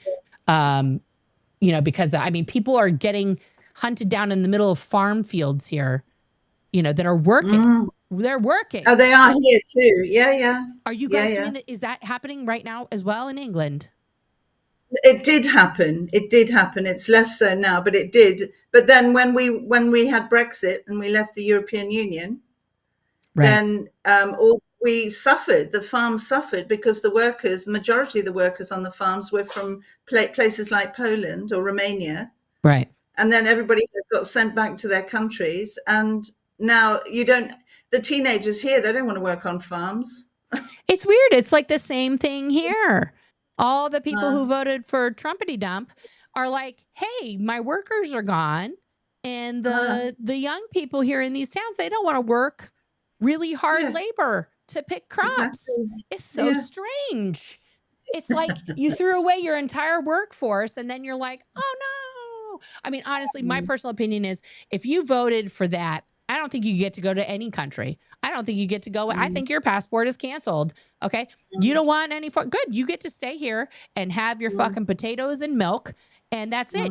No more Taco Tuesdays for you. No more fucking no food. No. You can have burgers and French fries and fucking cow milk for the rest of that's your diet now. That's it. Don't the ones that did come down hard on. Yeah, the ones they did come down hard on were the ones, because we have a minimum wage over here that, you know, is expected to be paid to workers, and some people working on the farm for the unscrupulous owners who were paying less than minimum wage. Then those are the ones they also came down hard on. Of course, you know? Yeah, it's the same thing here. Migrant workers here, who, by the way, have been here legally on a migrant visa for decades anyway, because they come in, they work, and then they leave. It's a magic. It's like an agreement that they have with the people anyway. You know, they were getting paid beyond slave wages. It's been horrific since its inception. And so the only good I think that can come of this is that, number one, that migrant farm workers start getting fucking appreciated for all the work they do, and they get paid a living wage, and that we fix the system so that it's not criminalized to work, because I think that's the stupidest thing I've ever heard of, is criminalizing people who are working. The propaganda that gets put around, and I'm sure it's the same during Brexit, is that all these people just sit on welfare. They're getting all of this health care. They're just sucking up all this free money. And it's like, I have never met more hardworking families in my entire life than people whose parents are migrant workers. Okay. Those are people who are up well before the sun comes up, and they keep working after the sun goes down, and they're, sending half their money back to the country that they came from to support a family there and the family they have here. So like, I can't stand that kind of stuff. And I'm sure it's the same for the European migrants who were, trying, because they can make, even with the slave wages they were getting in England, still more money than they could make over in Poland. 100%. Yeah. That's right. That's right. It's wild. It's just wild to me that humanity seems to keep on this insane cycle, which is then perpetuated by people like Lafayette Ronald, who was an enormous racist and misogynist. Like, we know that. Like, you heard it. You heard those things in person. But like, listening, if you have to listen to this man on tape at any point in your life, you will know he does not. He thinks very little, especially of anyone from Africa, any nation, pick one. They're all bad. The Asian, he just thinks that they're human calculators and like memorization people. Not that they're smart, not that they invented math and shit and stuff like that. Nope. Doesn't even really mention the Persians, other than they were violent. The Spaniards and things like that. They're greedy. Doesn't like them either. They're greedy. It's all his own inadequacies coming up, And he just doesn't, he's from that era where it was like people were judged by the color of their skin, and their brains were supposedly different, and all this science that wasn't science, that was just facts.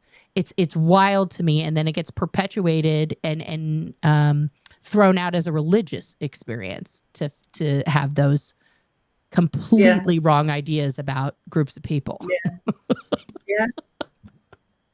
And also, with their creed, how they talk about all men have inalienable rights, and that includes their religion, right? Okay. But I remember some guy getting into trouble because he was wanting to pray on his mat, because he was a Muslim. And it's just like, really, guys, come on.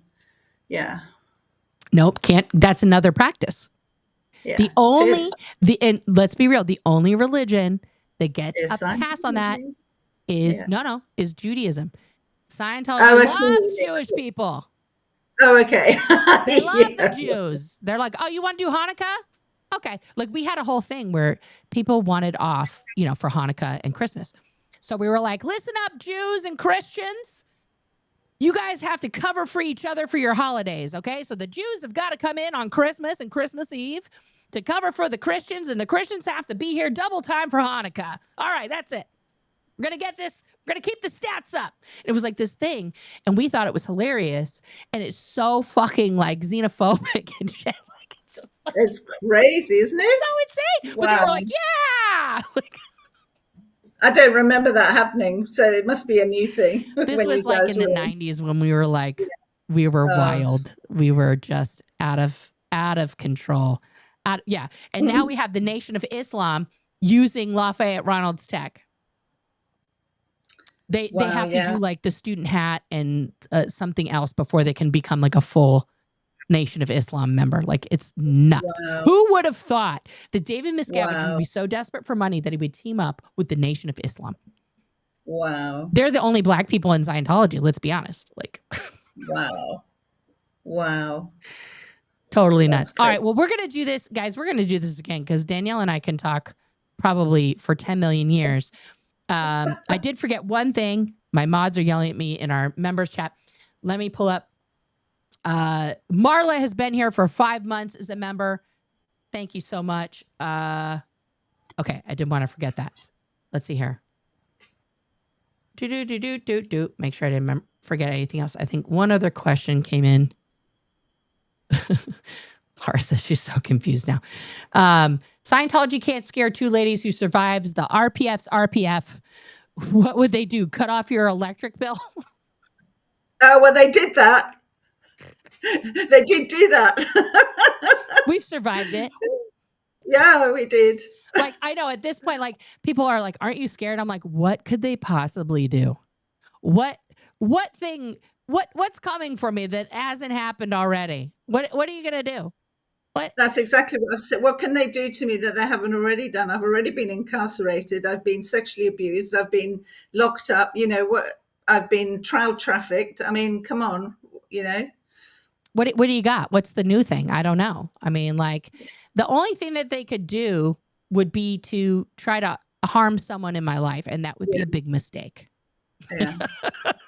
I mean, I think they also have to remember that they created us. Like, these are the things they forget. We know the stuff because we were the good students.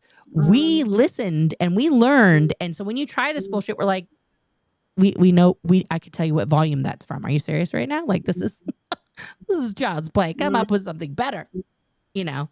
And that's why it's also important for you and anyone else out there to tell their story. I just want to bring up real quick before we go.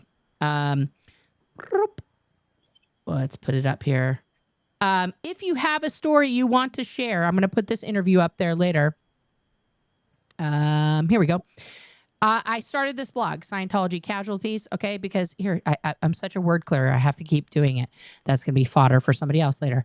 A casualty is a person or thing badly affected by an event or situation. This is the place, this blog right here is the place for all Scientology casualties to share their truth about what happened to them. So if you want to tell all part of your story, some of it, you can write to me anonymously. And I will put it up there, whatever. Or if you want to write it in your name, that's totally fine.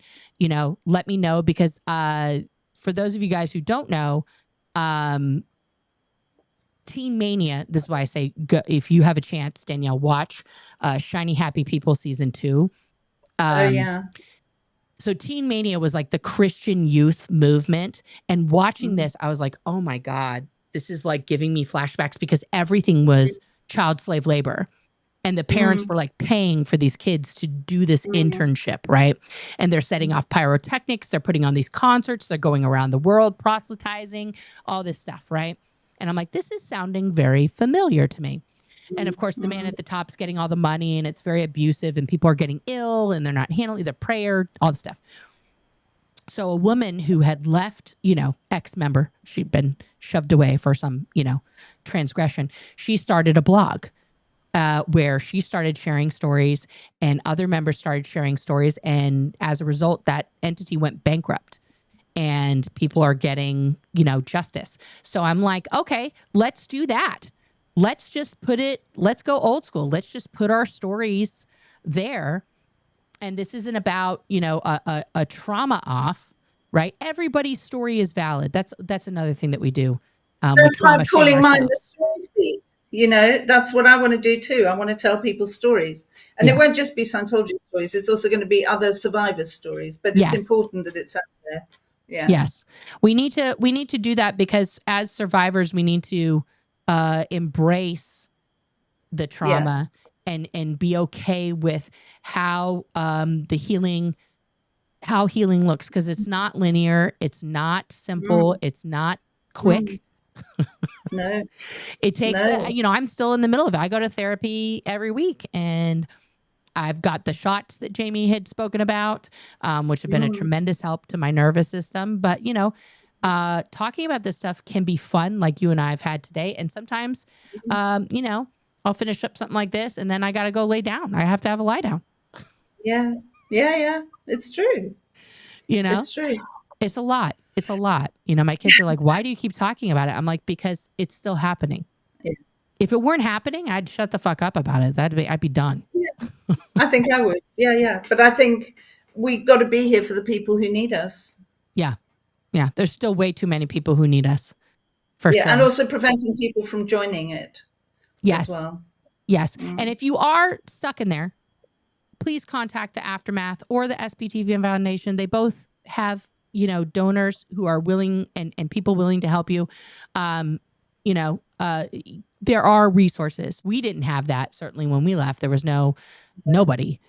Or you can contact us. Is there like do you have like an email or anything, Danielle, where people can? Are you doing that yet, or I'm not putting you on the spot? I don't need my email. Yeah, I can do that. Okay. What's the best way if people want to contact you? So it's my name, Danielle, Danielle, and then F for Foxtrot, E for Echo, Lafitte, F for Foxtrot, Itte, which is my maiden name. My father's name is Jean Lafitte. So it's your first name and then LA. No, Danielle, Fe, Foxtrot, Okay. Echo, Lafitte. Fe stands for Françoise Emmanuel, which are my French names, Danielle, Françoise, Emmanuel, Lafitte. So it's Danielle, Fe, Lafitte @gmail.com. And how do I spell Lafitte? Lafitte, like the wine. At Gmail? Yeah, gmail.com. Okay, I'm writing that down. I'm giving it to my mods here. There we go. I'll put it in the chat. Yeah, if you guys want to talk to Danielle and, reach out and, that's what we're here. That's what we're here for, is for people to have those combos and things like that. It's important, to keep doing that. Last words from you, Danielle. What do you want to say here at the end? I think we've said it already, but really, anybody who wants our help, please reach out or to the Micro and Aftermath Foundation, I hope that what I've told you is helpful in terms of being able to warn people off joining. And also, it's important to get our stories told so that people understand just how dangerous a cult this is. Yeah. It's not a religion, it is a cult. And we should be allowed to have the freedom to say that without fear of retribution from the miscavengers of the world, Yeah, for sure. I couldn't say anything better than that, Danielle. Thank you so much for coming back for part 2 and having this combo. All hail freedom. That's what I say. Yeah, 100%. We'll probably get together again. I mean, even if we're not on the interwebs here, because it's amazing, and we've got a lot of work to do. There's a lot of work to get done to make all of this happen internationally, because this isn't just one thing. Absolutely. It's many things. And I thank all of you guys for tuning in. Thank you to my mods. Thank you to the members. Thank you for those super chats. That's super generous, guys. And I will see you all on the Flippity Dippity.